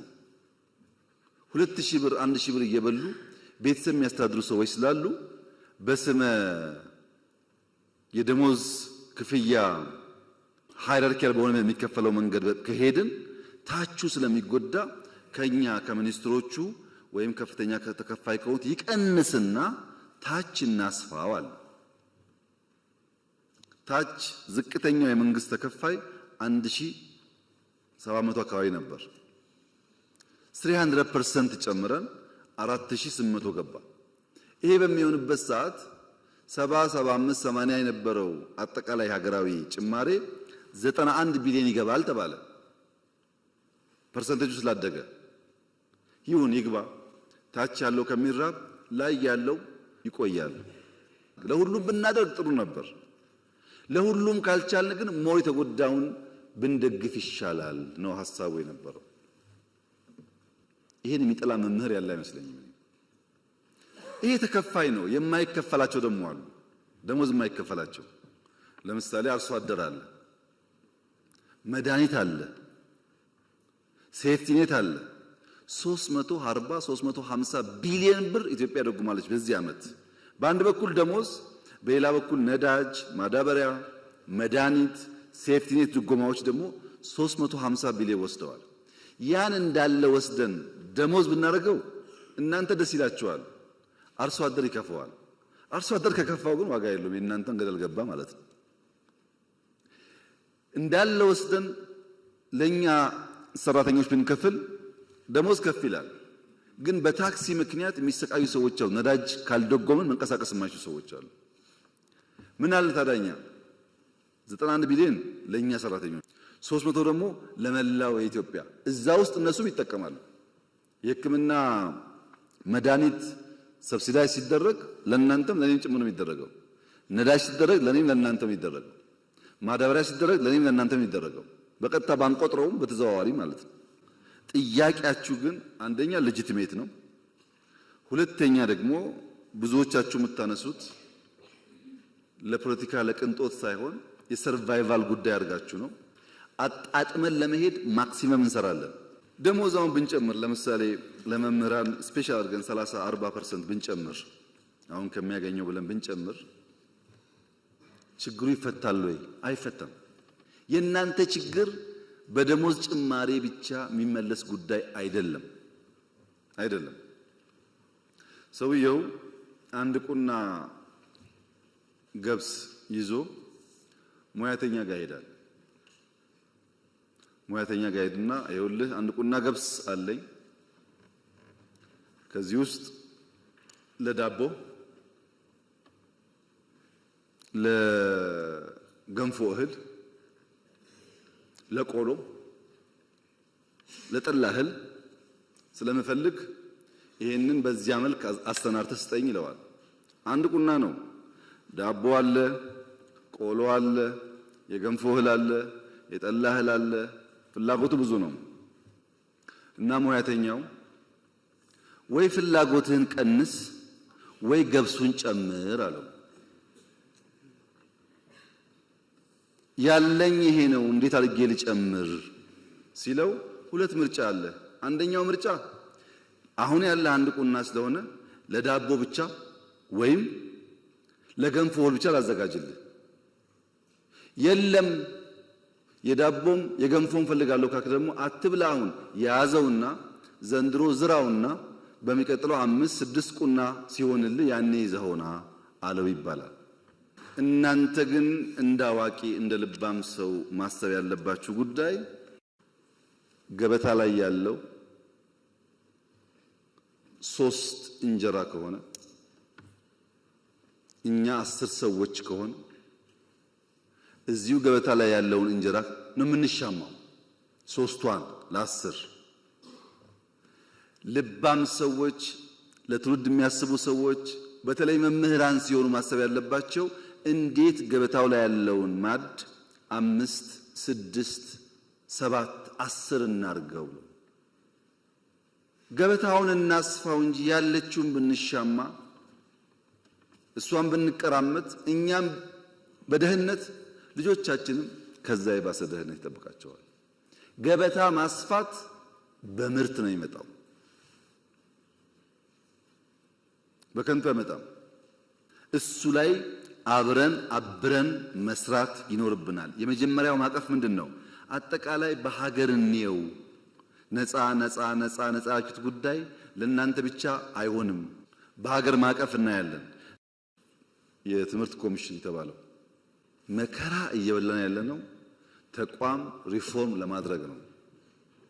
ብዙ አይነት ሰው ነው ያለው እና ሌላ በሽታ ከምንጨምር ባሉን ተቋሞች ውስጥ ስራችን አዘምነን የመምህራን ጥያቄ ደግሞ እንደዚህ መነጋገር እስከቻልን ድረስ ማናቀው ጉዳይ አይደለም፣ እየፈታን ብንሄድ ነው የሚሻለው በሚል ማቀፍ ውስጥ ብናየው። እዚያ የቀሩትሳ ሁለተኛው ማቀፍ አሰራራችን፣ ህጋችን፣ ስትራቴጂያችን እንፈትሽ። ትናንት በነበረን እውቀት በነበረን አንደርስታንዲንግ የሰራናቸው ጉዳዮች ያጎደሉት ጉዳይ ካለ እንፈትሽ። ለምሳሌ ከፖሊሲ ጋር አያይዞ ወንድም ያነሳቸው ጉዳዮች ባለፈው ታስታውሱ ከሆነ አማርኛ እንደ ሰብጀክት ለማትሪክ ይቀርብ ነበር። ታውቃላችሁ፣ ይሄ ለአማርኛ ቋንቋ ተናጋሪዎች የሚያዳላ ነው። ሌሎች ከአማርኛ ውጭ ቋንቋ የሚናገሩ ሰዎች ተጎድተዋል ተብሎ ነው የቀረው። ጭቅጭቆ የነበረው እንደዛ ነው። አሁን ደግሞ ኦሮምኛና አማርኛ ነው። ማትሪክ ብናስገባ ወላይታ ተጎዳው አይልም ወይ? ትግራዋይ ተጎዳው አይልም ወይ? ሶማሌ አይልም ወይ? አፋር አይልም ወይ? ሁሉንስ እንችላለን ወይ? እንዴት ስናጣጥመው ማሰብ ይፈልጋል። ምክንያቱም ለሁሉ አክሽን ከሌላው ግን ጥያቄ አለ። አሁን በቅንነት ነው ወንድም ያነሳው፣ ገብቶኛል። ምንም ችግር የለበትም፣ ሐሳቡ ጥሩ ነው። ይሄን ግን ይሁን ብንል እዚሁ ጋር ያለው ሶማሌ ወንድማችን እኛስ ይላል። ወደዛ የገባን ስንሄድ ዳይቨርሲፋይድ ቋንቋ ስላለን ያዋጣናል ወይ? አንድ ቋንቋዎቹ ደግሞ እንዳይሞቱና አገር በቀል ቋንቋዎች እያደጉ ደግሞ እንዲሄዱ እንዴት እንስራበት? የሱን ኮንሰርን ለመመለስ ይሄ መፈተሽ ይፈልጋል። ዝም ብዬ አውትራይት የምናገረው ጉዳይ አይደለም። በደንብ ማየት አለብን። ከመምህራን ሙያ ብቃት ጋር፣ ስልጠና ጋር፣ ከትምህርት ፍኖተ ካርታችን ጋር፣ ስትራቴጂያችን ጋር ያነሳቸው ጉዳዮች ፍተሻ ይፈልጋሉ። መዋጮ እናንተ ሳታቁ ከደሞዛችሁ በቀጥታ የሚቆረጥ ከሆነ ስህተት ሳይሆን ወንጀል ነው። ትክክል አይደለም። እናንተን ሳያማክሩ መቁረጥ ማንም ሰው አይችልም። ደሞዝ እኮ የግል ሀብታችሁ ነው። አማክሯችሁ ናዋጣ ካላችሁ ብቻ ነው የሚደረገው። መዋጮ ግን ያስፈልጋል ወይ አያስፈልግም ያላችሁ እንደሆነ ምርጫ እናንተ ነው። ግዴታ አይደለም። እኔ በመዋጮ ነው ይሄን ግቢ የሰራሁት። ትናንት ሳይንስ ሙዚየም የሰራው በጣም አብዛኛው ነገር እንደዛ ነው። እንኳን እናንተ የውጭ ሰው እያዋጣ ስለሆነ ለምን ያለን ሪሶርስ ውስን ነው። ተሻምተን ካላመጣን በቀር ስራ እንሰራም። ወንጪ፣ ጎርጎራ፣ አላላኬላ፣ ጨበራ ምናምን የሚባለው በሙሉ መዋጮ ነው። እሱ ሁሉ ይቀራል ማለት ነው። መዋጮ ግን አምነን ፈቅደን ወደን በአቅማችን ልክ የምናደርገው እንጂ በጅምላ የሚቆረጥ መሆን የለበትም። እንፈትሻለን፣ ይህንን ጉዳይ እንፈትሻለን። የፖሊሲ ውይይት ላይ መምህራን ቢሳተፉ እንፈትሻለን። ይሄን በሚመለከታቸው ጉዳይ ላይ ለማወያየት ዝግ ነበር ወይ እስካሁን ያለው ሁኔታ ከነበረስ እንዴት እናሻሽለው ብለው እንፈትሻለን። ግን ማወቅ ያለባችሁ ነገር ህግ አውጪ፣ ህግ ተርጓሚ፣ ህግ አስፈጻሚ ባል ተቋማት አሉ። እዚህ ውስጥ አትሻሙ። እናንተ ቦታችሁ እሱ አይደለም። ያን አዋጅ እኔ እጄን ሳላወጣ ጸደቀ እንዳትሉ፣ አዋጅ አጽዳቂ ባለቤት ስላለ እሱ ያጽድቅ። እኔ ግን ለምን አልወያይበትም? ለምን አልመክርበትም? ሐሳብ አለኝ ስትሉ እንፈትሽ። እንዴት እንዳርገን እንደምንችል ያን ፕላትፎርም እንደምንፈጥር እኔ አሁን ቴክኖሎጂ ስላለ ቨርቹዋሊ ማድረግ ይቻላል። ችግር አይደለም። ብዙ ሐሳቦቻችሁ ጠቃሚ ስለሚሆን አሰራራችንን ፈትሸን ህጋችንን ፈትሸን የጎደለ ካለ እየሞላን እንሂድ።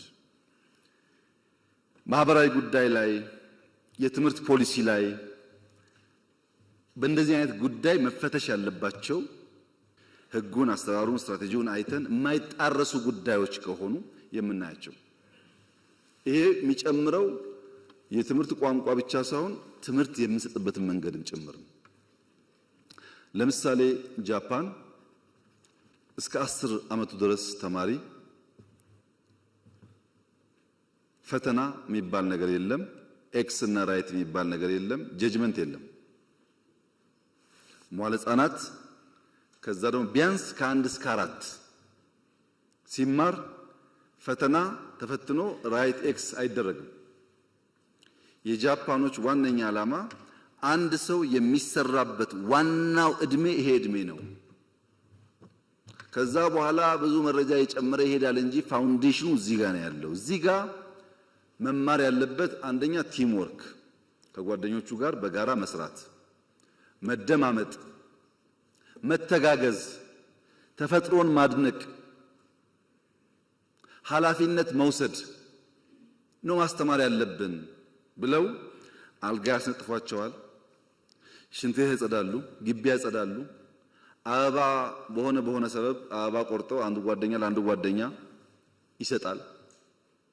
አቲቲዩድ ላይ ይሰራሉ። እና ጃፓኖች መጀመሪያ ነው መሰራት ያለበት ኤርሊ ቻይልድሁድ ላይ ስራ ያስፈልጋል። እዛ ያልተገነባ ሰው ብላሽ ነው ብለው ያምናሉ። ምን እንማራለን ከዚህ? አሁኑኑ ዛሬ እንጀምር አላችሁ፣ ግን መፈተሽ አለብን። እንፈትሽ የሚያዋጣን ከሆነ። እኛ ምን አደረግን? እንደተባለው ከ30 ሺህ በላይ መዋለ ህጻናት ገንብተናል ባለፉት 5-6 ዓመታት። ከ30 ሺህ በላይ። በዚያ ምክንያት መምህራን ይቀጠር ነው። ለምን? ልጆች ቤት ከሚውሉ ጓደኞቻቸው ጋር ቋንቋ እየተናገሩ ስጠኝ አትስጠኝ እየተባባሉ ለአንደኛ ክፍል ቢዘጋጁ ይሻላል። እንደዚያ ካልሆነ ውሎ አድሮ የተሻለ ብቃት ያለው ሰው አናገኝም በሚል ሂሳብ ነው። ለምሳሌ የትምህርት በጀት ቢጨምር በጀት ችግር አለ። 2-3 አንስታችኋል። አንድ ዩኒቨርሲቲ ያለው በጀት ከራሱ ከትምህርት ሚኒስቴር ይበልጣል። ከራሱ ከትምህርት ሚኒስቴር ቢሊየንስ እኮ ነው የሚመደበው። ጓዶች አታውቁም እንዴ? ምን ያደርጋል ዩኒቨርሲቲ? ስታዲየም፣ ሆቴል፣ አጥር። ለዚህ እኮ ዩኒቨርሲቲ ይቁም ያልነው። ዩኒቨርሲቲ ማለት የኮንዶሚኒየም ግንባታ ማህበር ማለት አይደለም። ለምሳሌ ጅማ ዩኒቨርሲቲ ጤና ላይ የሚሰራ ከሆነ ይሁን ሆስፒታል ይገንባ። ሌላ ደግሞ ያለው አዳማ ዩኒቨርሲቲ ሳይንስ ላይ ከሆነ የሳይንስ ላብ ይገንባ። ፋሽን እኮ ነው ሁሉም ሆስፒታል። ፋሽን አይደለም? ይጥቀመው አይጥቀመው ሁሉ ስታዲየም፣ ሁሉ የሆነ አጥር ፓላስ ይመስል ይሄ ሁሉ ብር ይወጣበታል። እያንዳንዱ ዩኒቨርሲቲ የሚወስደው ገንዘብ ብትደምሩት የትኛውም ተቋም ኢትዮጵያ ውስጥ ያን የሚያክል በጀት የሚወስድ የለም። በተናጠል አትይዙ ጉዳዩን በድምር ነው ማየት ያለባችሁ። ከኛ ቋት ሲወጣ ምናሰላው በዛ መንገድ ነው። ሁለተኛ ሃይ ስኩል አግዙ ደግፉ የተባለው በቅንነት ለምሳሌ እንደሚያነሳው እውነቱን ነው። መታገዝ የሚፈልጉ ክልሎች አሉ። በአየር ጸባይ ምክንያት በስራ ባህል ምክንያት ብዙ የማይተጉ ክልሎች አሉ። ማገዝ አለብን። ግን ደግሞ እንደሚማወቅ ያለብን ነገር ፌዴራሊዝም የሚባል ስርዓት ኢትዮጵያ ውስጥ ይኑር ያስፈልጋል ብለን ካመን ሃይ ስኩል ማስተዳደር የእያንዳንዱ ዞንና ክልል ስራ መሆኑን ማመን አለብን። ሃይ ስኩል ሲበላሽ የፌዴራል ስርዓቱ ግን ፌዴራሊዝም አብሮ አይሄድም። ይሄ ሃይ ስኩል መገንባት፣ የሃይ ስኩል መምህር መቅጠር፣ የሃይ ስኩል ደሞዝ መክፈል፣ የሃይ ስኩል መምህር ቤት ቦታ መስጠት የእያንዳንዱ ክልል ስራ ነው። ያን እንሻል ስንል ፌዴራል ስርዓቱን ስለምናፈርሰው ሌላ ደግሞ ኮንሲኩዌንስ ያመጣል ማለት ነው። እናንተ ሁሉን ስለምታውቁ እንደራችሁም የእውቀት ጋን ስለሆናችሁ በዚህኛው ያለው አደጋ በዚህኛው ያለው ጠቀሜታ ለማመዛዘን አትቸገሩም። በዚያ ስፕሪት ነው ማየት ያለብን። በጀት የቀነሰ አይደለም የኛ አሰራር። ዩኒቨርሲቲ አካባቢ ያሉ ሰዎች እዚህም ካላችሁ እኔ እስካሁን ባየሁት ጥቂት ዩኒቨርሲቲ ካልሆነ በቀር አብዛኛው የሰፈር ልጅ ቀጥሮ የሰፈር ቲፎዞ አምጥቶ ፕሮጀክት ምናምን ኮሚሽን ብሎ ወንበሩን የሚያደላድል እንጂ ዩኒቨርሲቲ ግቢ እንኳን የሚያጸዳ ሰው ብዙ አላየውም። ግቢውን ተውት አገሩን። እሱን ወደ ውስጥ መፈተሽ የሚጠቅም ይመስለኛል። ምን እያደረግኩ ነው እኔ ብሎ ማየት ጠቃሚ ይመስለኛል። ሶስተኛው ማዕቀፍ እኛና እናንተ በጋራ ብንሰራባቸው በተናጠላለን በጋራ ብንሰራባቸው የሚሻሉ ጉዳዮች ደግሞ አሉ። ኃላፊነት መውሰድ አለብን። ለነገ ትውልድ ኢንቨስት ማድረግ አለብን። ተስማምተን የጋራ አሳይመንት ካልሆነ በቀር በአንድ ወገን የማይሰራ አንደኛው ምን አልኩኝ እንመልሳለን፣ እንፈትሻለን።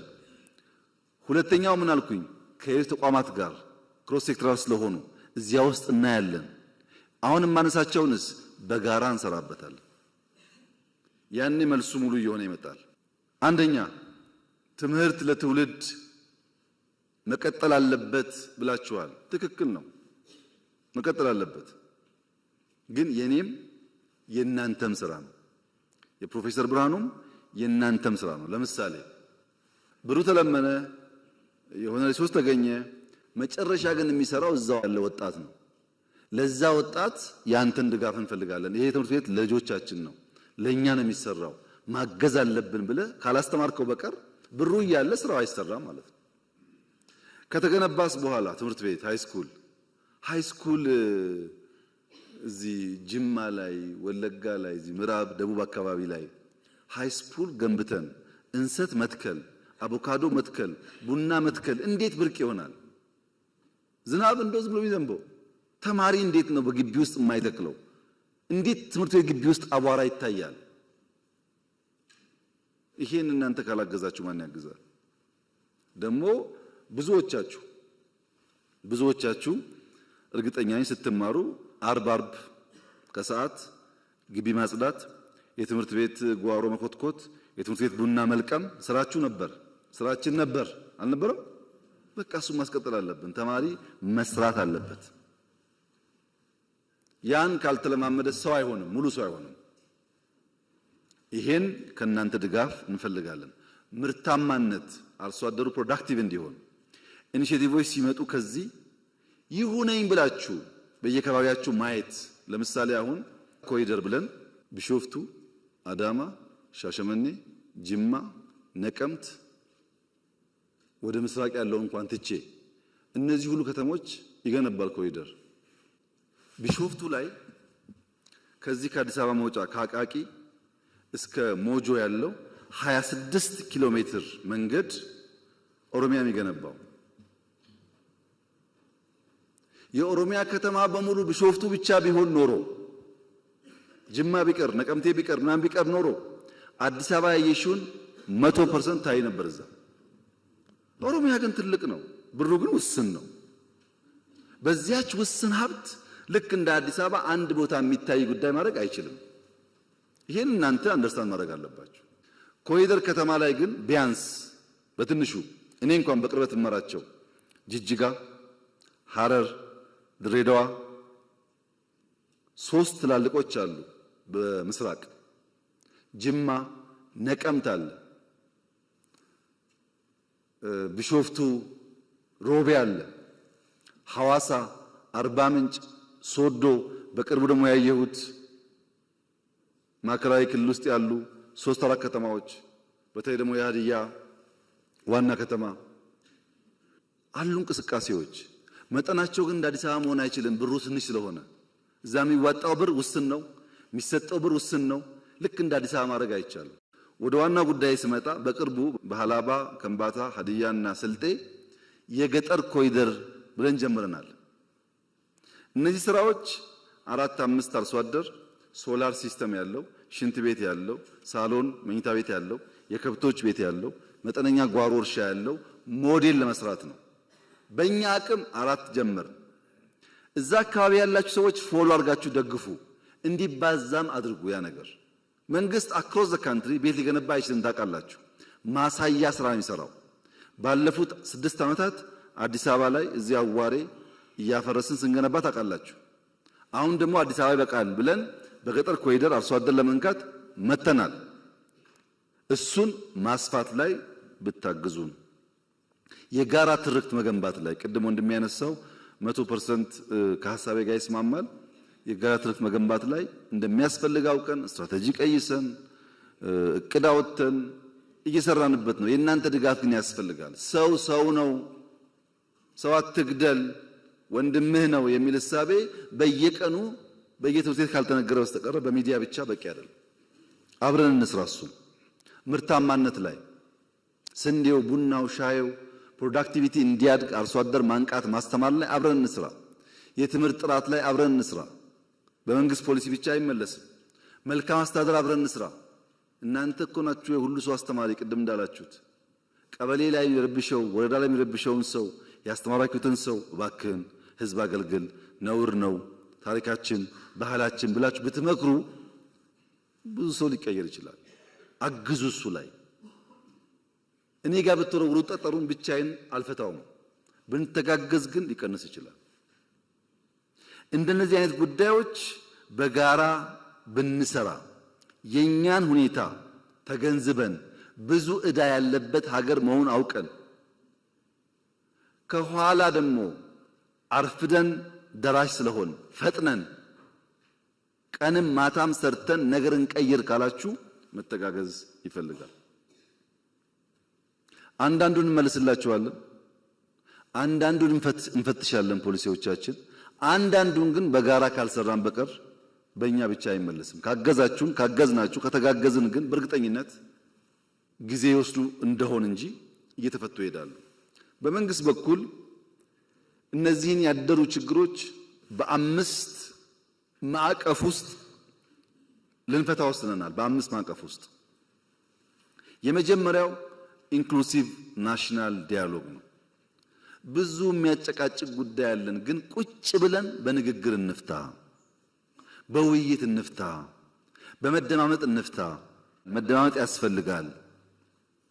የአንዱ ፍላጎት ሲሳካ አንዱ ስለሚያኮርፍ አንዱን አስኮርፎ ደግሞ የተሟላ ሀገር መፍጠር ስለማይቻል እንወያይበት ነው ያልነው። በእናንተ እድሜ በአባቶቻችሁም እድሜ የኢትዮጵያ መንግስታት አንዳቸውም ቢሆኑ ጉዳያችንን በውይይት እንፍታ ብለው የውይይት አውድ ፈጥረው አያውቁም። ኢንክሉሲቭ ናሽናል ዲያሎግ በኢትዮጵያ ታሪክ የመጀመሪያው ነው። ለመጠቀም ያለው ፍላጎት ግን ውስን ነው። እንወያይ ይልሃል። እሺ እንወያይ ስታቋቁም ደግሞ አይወያይም። ካልተወያየ ችግሩን ካልተናገረ ግን መፍትሄ ከየትም ሊመጣልት አይችልም። እና አንዱ መፍትሄ ያልነው እንወያይ። ስለምን? ደሞዝ ሊሆን ይችላል፣ መሬት ሊሆን ይችላል፣ ህገ መንግስት ሊሆን ይችላል፣ ስልጣን ሊሆን ይችላል፣ ድንበር ሊሆን ይችላል፣ ባህር በር ሊሆን ይችላል። ግን እንወያይ፣ በውይይት በምክክር እናርገው። ስንመካከር አንዳንዱን ዛሬ አንዳንዱን ነገ አንዳንዱ ደግሞ እናቆየዋለን። ካልተመካከርን ቅደም ተከተል ይጠፋል። አንዱ ማዕቀፍ ውይይት ነው። እሱ ላይ እናንተም ሚናችሁ መጫወት አለባችሁ። ሁለተኛው ማዕቀፍ የሽግግር ፍትህ ነው። ተበድያለሁ፣ ተገድያለሁ፣ ተቀምቻለሁ፣ ተጎድቻለሁ ብዙ ሮሮ ስላለ አላየንም አልሰማንም ብለን ከምንዘጋ የሽግግር ፍትህ ብናበጅ በየጊዜው የተጎዱ ሰዎች ካሉ በይቅርታም በሽግግር ፍትህም ቢታይላቸው ለአንዴና ለመጨረሻ ጊዜ የትናንትናው ታሪክ ፋይል ዘግተን መማሪያ ብቻ አድርገን ወደፊት ለመንደርደር ያግዘናል እና የሽግግር ፍትህ እናበጅ። እንወያይ ብቻ አይደለም፣ ቁስል ባለበትም ፍትህ እናረጋግጥ። ሶስተኛው ማዕቀፍ በርካታ ሰዎች አኩርፈው ጫካ ገብተዋል።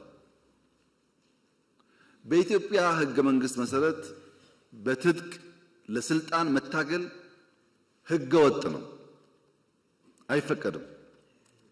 ሕገ ወጥ ነውና በሕግ ማስከበር ብቻ እንሂድ ካል ስለማያዋጣ ዲዲአር እናርግ። የታጠቁ ሰዎች በተሐድሶ ትጥቃቸውን ፈተው በሙያቸው ሰርተው ወደሚኖሩበት ስርዓት እንመልሳቸው። ከትግራይም ይሁን ከኦሮሚያ ከአማራም ይሁን ከቤኒሻንጉል ብለን ዲዲአር አበጀን። ኮሚሽን ተቋቋም ነው። ይሄ ኮሚሽን ስራው የታጠቁ ያኮረፉ ሰዎች አወያይቶ የሽግግር ፍትህ አረጋግጦ ወደ ቀያቸው መልሶ ሰላማዊ ህይወት እንዲኖሩ ማድረግ አለብን። አራተኛው ማዕቀፍ ይሄ ሁሉ ቢሰራ ኢኮኖሚክ ሪፎርም ካላደረግን ኢኮኖሚክ ስብራት እያለ ዘላቂ ሰላም ልናመጣ አንችልም።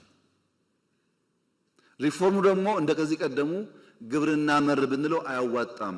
ብዝሃ ዘርፍ መሆን አለበት። ግብርናም፣ ኢንዱስትሪም፣ ማይኒንግም፣ ቱሪዝምም፣ አይሲቲም በሁሉም ዘርፍ ካልተንቀሳቀስን አንድ በአንድ አንደርስም ብለን ግብርና ላይ እንዳላችሁት እኮ ነው። የኢትዮጵያ ግብርና በኩታ ገጠም፣ በማዳበሪያ አቅርቦት ስፋት፣ በኢሪጌሽን በዓመት ሁለቴ በማምረት ገና ብዙ ስራ ይጠበቅብንም የሚጨበጥ የሚታይ ለውጥ መጥቷል። መካድ አይቻልም። በቡና በስንዴ በሩዝ መጥቷል። ገና ግን ብዙ ስራ ይጠበቅብናል። ጥያቄ የለውም። እሱ ያልታረሰ ቦታ ሰፊ አለን፣ ውሃ አለን። በስፋት በኩታ ገጠም በማሽነሪስ ምርታማነት ማሳደግ አለብን። ጅማሮ ግን ተስፋ ሰጪ ነው። በኢንዱስትሪም እንደዚሁ ነው። በቱሪዝም ትናንት እንዳያችሁት ነው። በጣም በርካታ ስራ ተሰርቷል። በአይሲቲም ተሞክሯል። እንደዚሁ ማይኒንግ ከዚህ ቀደም የተዘነጋ ሴክተር ነው። በዚህ ዓመት ለመጀመሪያ ጊዜ ላለፉት ብዙ አስርተ ዓመታት በኢትዮጵያ ውስጥ ነምበር 1 ኤክስፖርት ቡና ነው። ከቡና ቀጥሎ ያሉት ተደምረው ወደ ቡና አይጠጉም። ዘንድሮ ግን በኢትዮጵያ ኤክስፖርት አንደኛው ወርቅ ነው። ስለዚህ ማይኒንግ ያስፈልጋል ማለታችን ሰርቷል ማለት ነው። ከለውጡ በፊት እኔ ኮንታ ስመጣ 1 ኪሎ ግራም ሲሚንቶ ኮይሻ አልነበረውም። 1 ኪሎ ግራም ፕሮጀክቱ አለ፣ ካምፕ አለ። 1 ኪሎ ግራም ሲሚንቶ ለግድብ ግን አልተሰራም። አሁን ግድቡ እሱ ሁሉ ገንዘብ ነው ከናንተ ላይ ተቀምጦ የሚሰራበት ማለት ነው። በነገራችን ላይ 27000 ኪሎ ሜትር አስፋልት ኮንክሪት ኮንትራክት ነው ያለው ኢትዮጵያ ውስጥ። ምንም ሳልጨምር 1.5 ትሪሊየን ብር ጠይቀውኛል። 1.5 ትሪሊየን የኢትዮጵያ አጠቃላይ በጀት 2 ትሪሊየን ነው። 1.5 መንገድ ጠይቋል። በጣም ሰፊ ቦታ መንገድ ስራ አለ። ችግሩ ምንድነው? ጥራት የለም። ሌባ ብዙ ነው እንደምታውቁት። ሲሚንቶ ይሰርቃል፣ ያይሰርቃል። ችግሮች አሉ። እንደ መንግስት ግን በጣም ትልቅ ሪሶርስ ነው ያለው። ግድቦች ነግሬያቸዋለሁ። በኢትዮጵያ ትልቁን አየር መንገድ ለመገንባት እየሰራ መሆን ታውቃላችሁ። ዲስ አር ፋውንዴሽናል ስራዎች። ይሄን ግን ተውት። ድሮ ነበረ ከሚባል ስራ 2-3 ላንሳላችሁ። ለምሳሌ ከአዲስ አበባ ጅቡቲ ባቡር ነበር ተሰርቷል ከለውጡ በፊት ታውቃላችሁ። ከአዲስ አበባ ጅቡቲ ባቡር ከለውጡ በፊት ሳይሆን ከለውጡ በኋላ እስከ ዛሬ 4 ዓመት ድረስ በሰዓት 20 ኪሎ ሜትር ነበር የሚጓዘው። 2 ፉርጎ ይዞ 20 ኪሎ ሜትር የምታውቁት አቃላችሁ ከዚህ የመጣችሁ አሁን እንደምንም 60 አድርሰነዋል። 60 ኪሎ ሜትር ፐር አወር ፉርጎም ጨምሯል። ገና ይቀራል። ተሰራ ተባለ እንጂ የሰራተኛ ደሞዝ መክፈል አይችልም። እዳ አይደለም ደሞዙን አንድ በሉ። ስኳር ሌላውን ተውት። ወንጂ እዚህ ያለው ወንጂ ስኳር ፋብሪካ ለሰራተኛ ደሞዝ መክፈል አቅቶት ሰራተኛ ተፈትኖበት ነበር ትናንትና። ለውጡ በእያንዳንዱ ጓዳ ውስጥ የፈታቸው ጉዳዮች በጣም በርካታ ናቸው። ወይም እኛ አልተናገርናቸውም ወይም እናንተ ማየት አልፈለጋችሁም። እናንተ ሲባል ድፍን ኢትዮጵያ ማለት ነው። እናንተ ብቻ አይደላችሁ። ከ13 ፋብሪካዎች ስኳር አሁን እንደምንም 7 ደረስን። 7ቱ ብቻ ነው ደሞዝ ቢከፍለው። ብድር ይመጣል ከቻይና እድገት ይባላል። ብድር ይመጣል እድገት ይባላል። በብድር እድገት እና ኳሊቲ እድገት ይለያያል። የኢትዮጵያ ኢኮኖሚ የነበረበት ሀብት ይታወቃል። ለባቡር፣ ለስኳር፣ ለምናምን ብሎ ከቻይና ሲመጣ ኢትዮጵያ አደገ ይባላል። ግን ፕራክቲካሊ ነገር የለም። ለዚህ ነው ኮመርሻል ሎን ይብቃ ያልነው። ማይኒንግ ላይ እንስራ፣ ወርቅ እናውጣ እንጂ ከቻይና ብር እያመጣን 10% ድራማ ነው አይሰራም ነው ያልነው። እንደ መንግስት አይደለም፣ እንደ ባለቤት ነው። ልማት አለ። ይሄ ልማት ደግሞ ዓለምን እያስደመመ ነው ያለው። ባካችሁ አይናችሁን ግለጡ። ዓለም እኮ የተደነቀ ያለው በኢትዮጵያ ስራ። ምን ለምን ትገረማላችሁ? ኮመርሻል ሎን ሳትወስዱ እዳ እየከፈላችሁ እንዴት ለማላችሁ እኮ ነው ዓለም እያለ ያለው። እኛ ያልነው ምንድነው? ሀገራችን ነው ስሙኒም 10 ሳንቲምም ከመምህርም ከውጭም ተሰብስባ ኢትዮጵያን የምትውለው አንድም ሳንቲም እኛ እያወቅን አትወጣም። ምን ለማው ለዚህ ነው። ይሄው የኃይለ ሥላሴ ቤተ መንግስት እኮ 50 ዓመት ተዘጋ። እሳቸው ሞቱ። ደርግ 10 ምናምን ዓመት ዘጋ። እዚህ ጋር አልፈልግም አለ የፊውዳል ስለሆነ። ኢህአደግ 20 ምናምን ዓመት ወይም 30 ዓመት ከኛ ጋር ተደምሮ ዘጋ። ከ50 ዓመት በኋላ ሰው አደሰላችሁ። ትውልድ ያድሳል።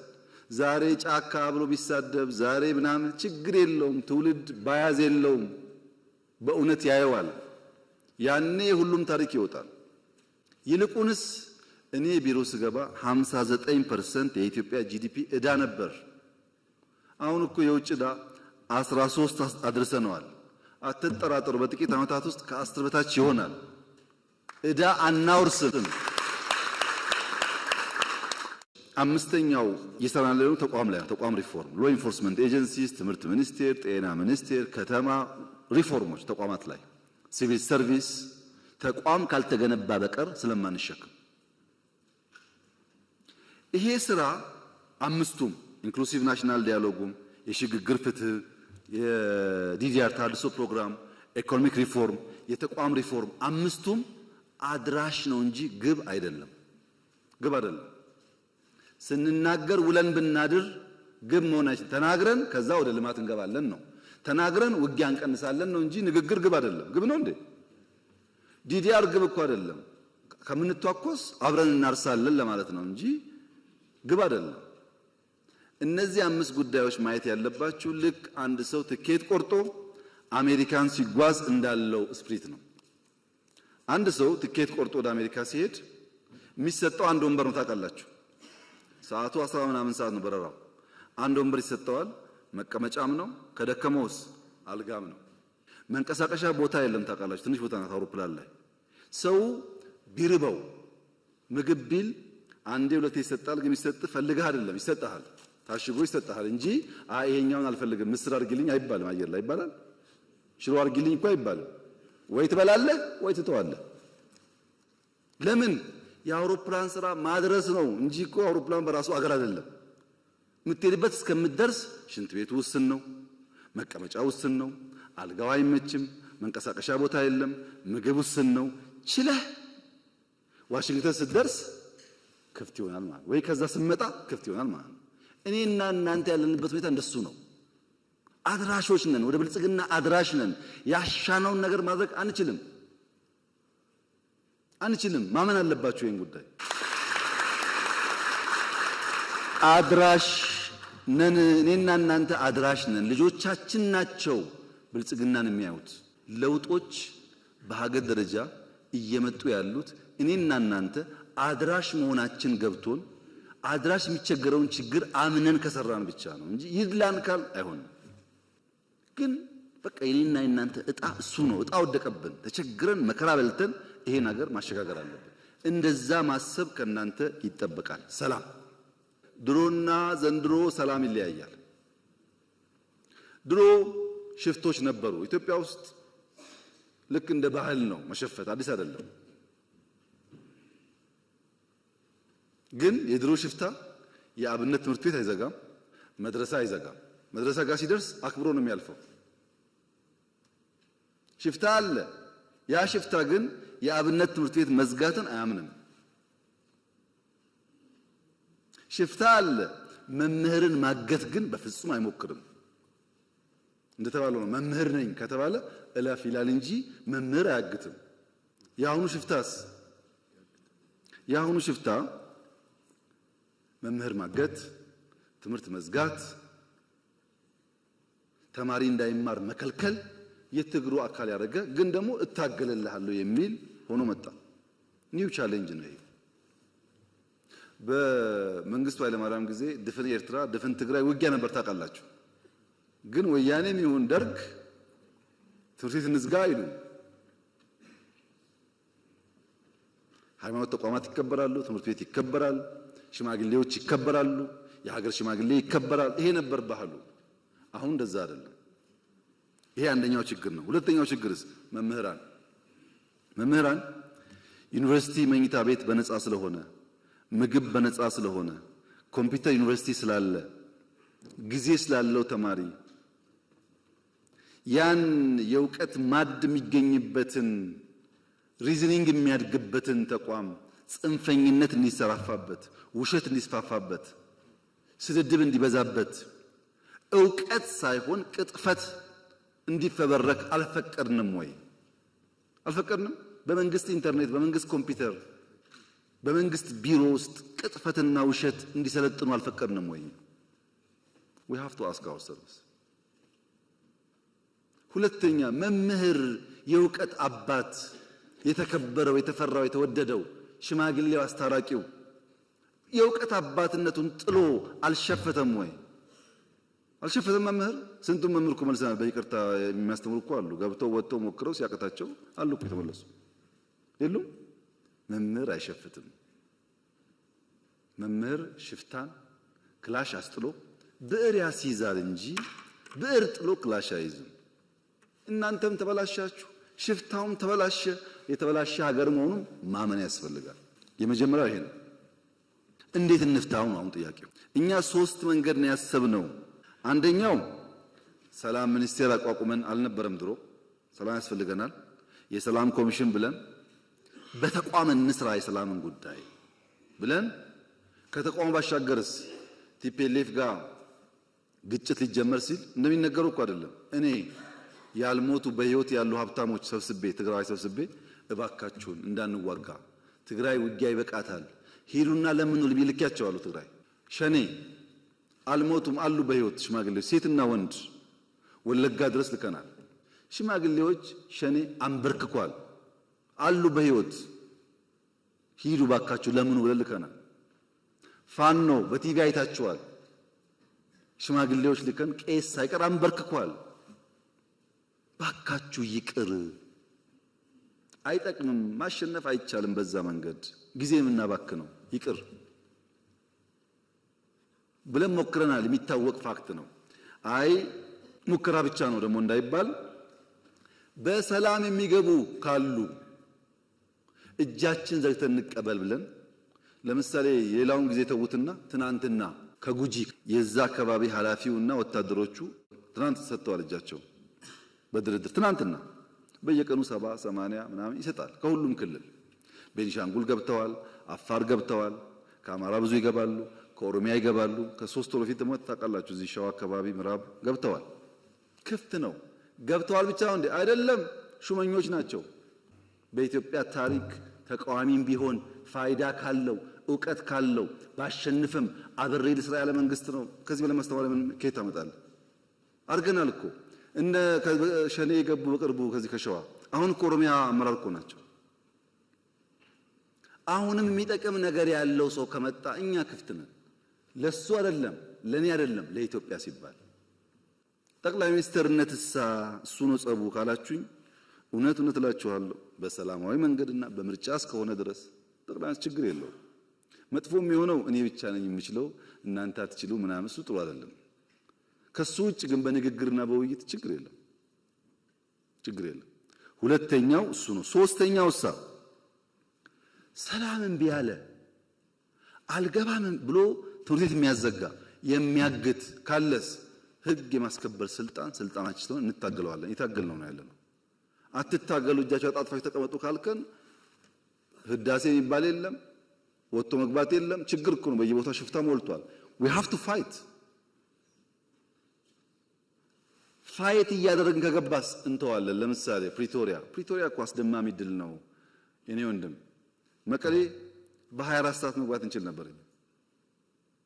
እያሸነፍን ነው። ያለቀ ጦርነት እኮ ግድ የለም ሰላም ይሻላል። 2 ሰው ቢተርፍ 3 ሰው ቢተርፍ ኢትዮጵያዊ ነው ብለን ፈረምን እንጂ እኮ እያሸነፍን ነበር። ታውቃላችሁ ሁላችሁ ምን ያክል ለሰላም ኮሚትመንት እንዳለን ያሳያል። በሰላማዊ መንገድ የተሻለ ሐሳብ የተሻለ አቅም ይዞ የመጣ ካለስ በደስታ አትጠራጠሩ። እሱ therefore ኢትዮጵያ ውስጥ ሰላም ያስፈልጋል። ለሰላም ማክሲመም እንሰራለን። ሰላም ፈልጎ ለመጣው እጃችንን እንዘረጋለን። ከመጣ በኋላስ የኛ አካል አድርገን አብረን እንሰራለን። ሀገሩ የሱም ጭምር ስለሆነ ወደ እናንተ ሲመጣ 30 ሚሊዮን ገደማ ማህበረሰብ አለ። መምህር፣ ቤተሰቡ፣ ተማሪው ምናምኑ ይሄንን እዳ እንዳይሆን ፍዳ እንዳይሆን ስራ ፈላጊ ስራ ያላችሁት ሳይሆን ስራ ፈጣሪ እንዲሆን ስራ ለማኝ ሳይሆን ለብዙዎች እንጀራ የሚያመጣ እንዲሆን አርጋችሁ መስራት ላይ አስባችሁ ሂዱበት። የእናንተ ተማሪዎች የሚበጃቸውን መምረጥ የሚችሉ መሆን አለባቸው። ሲደመር መምህራን የታሪክ እጥፋት ላይ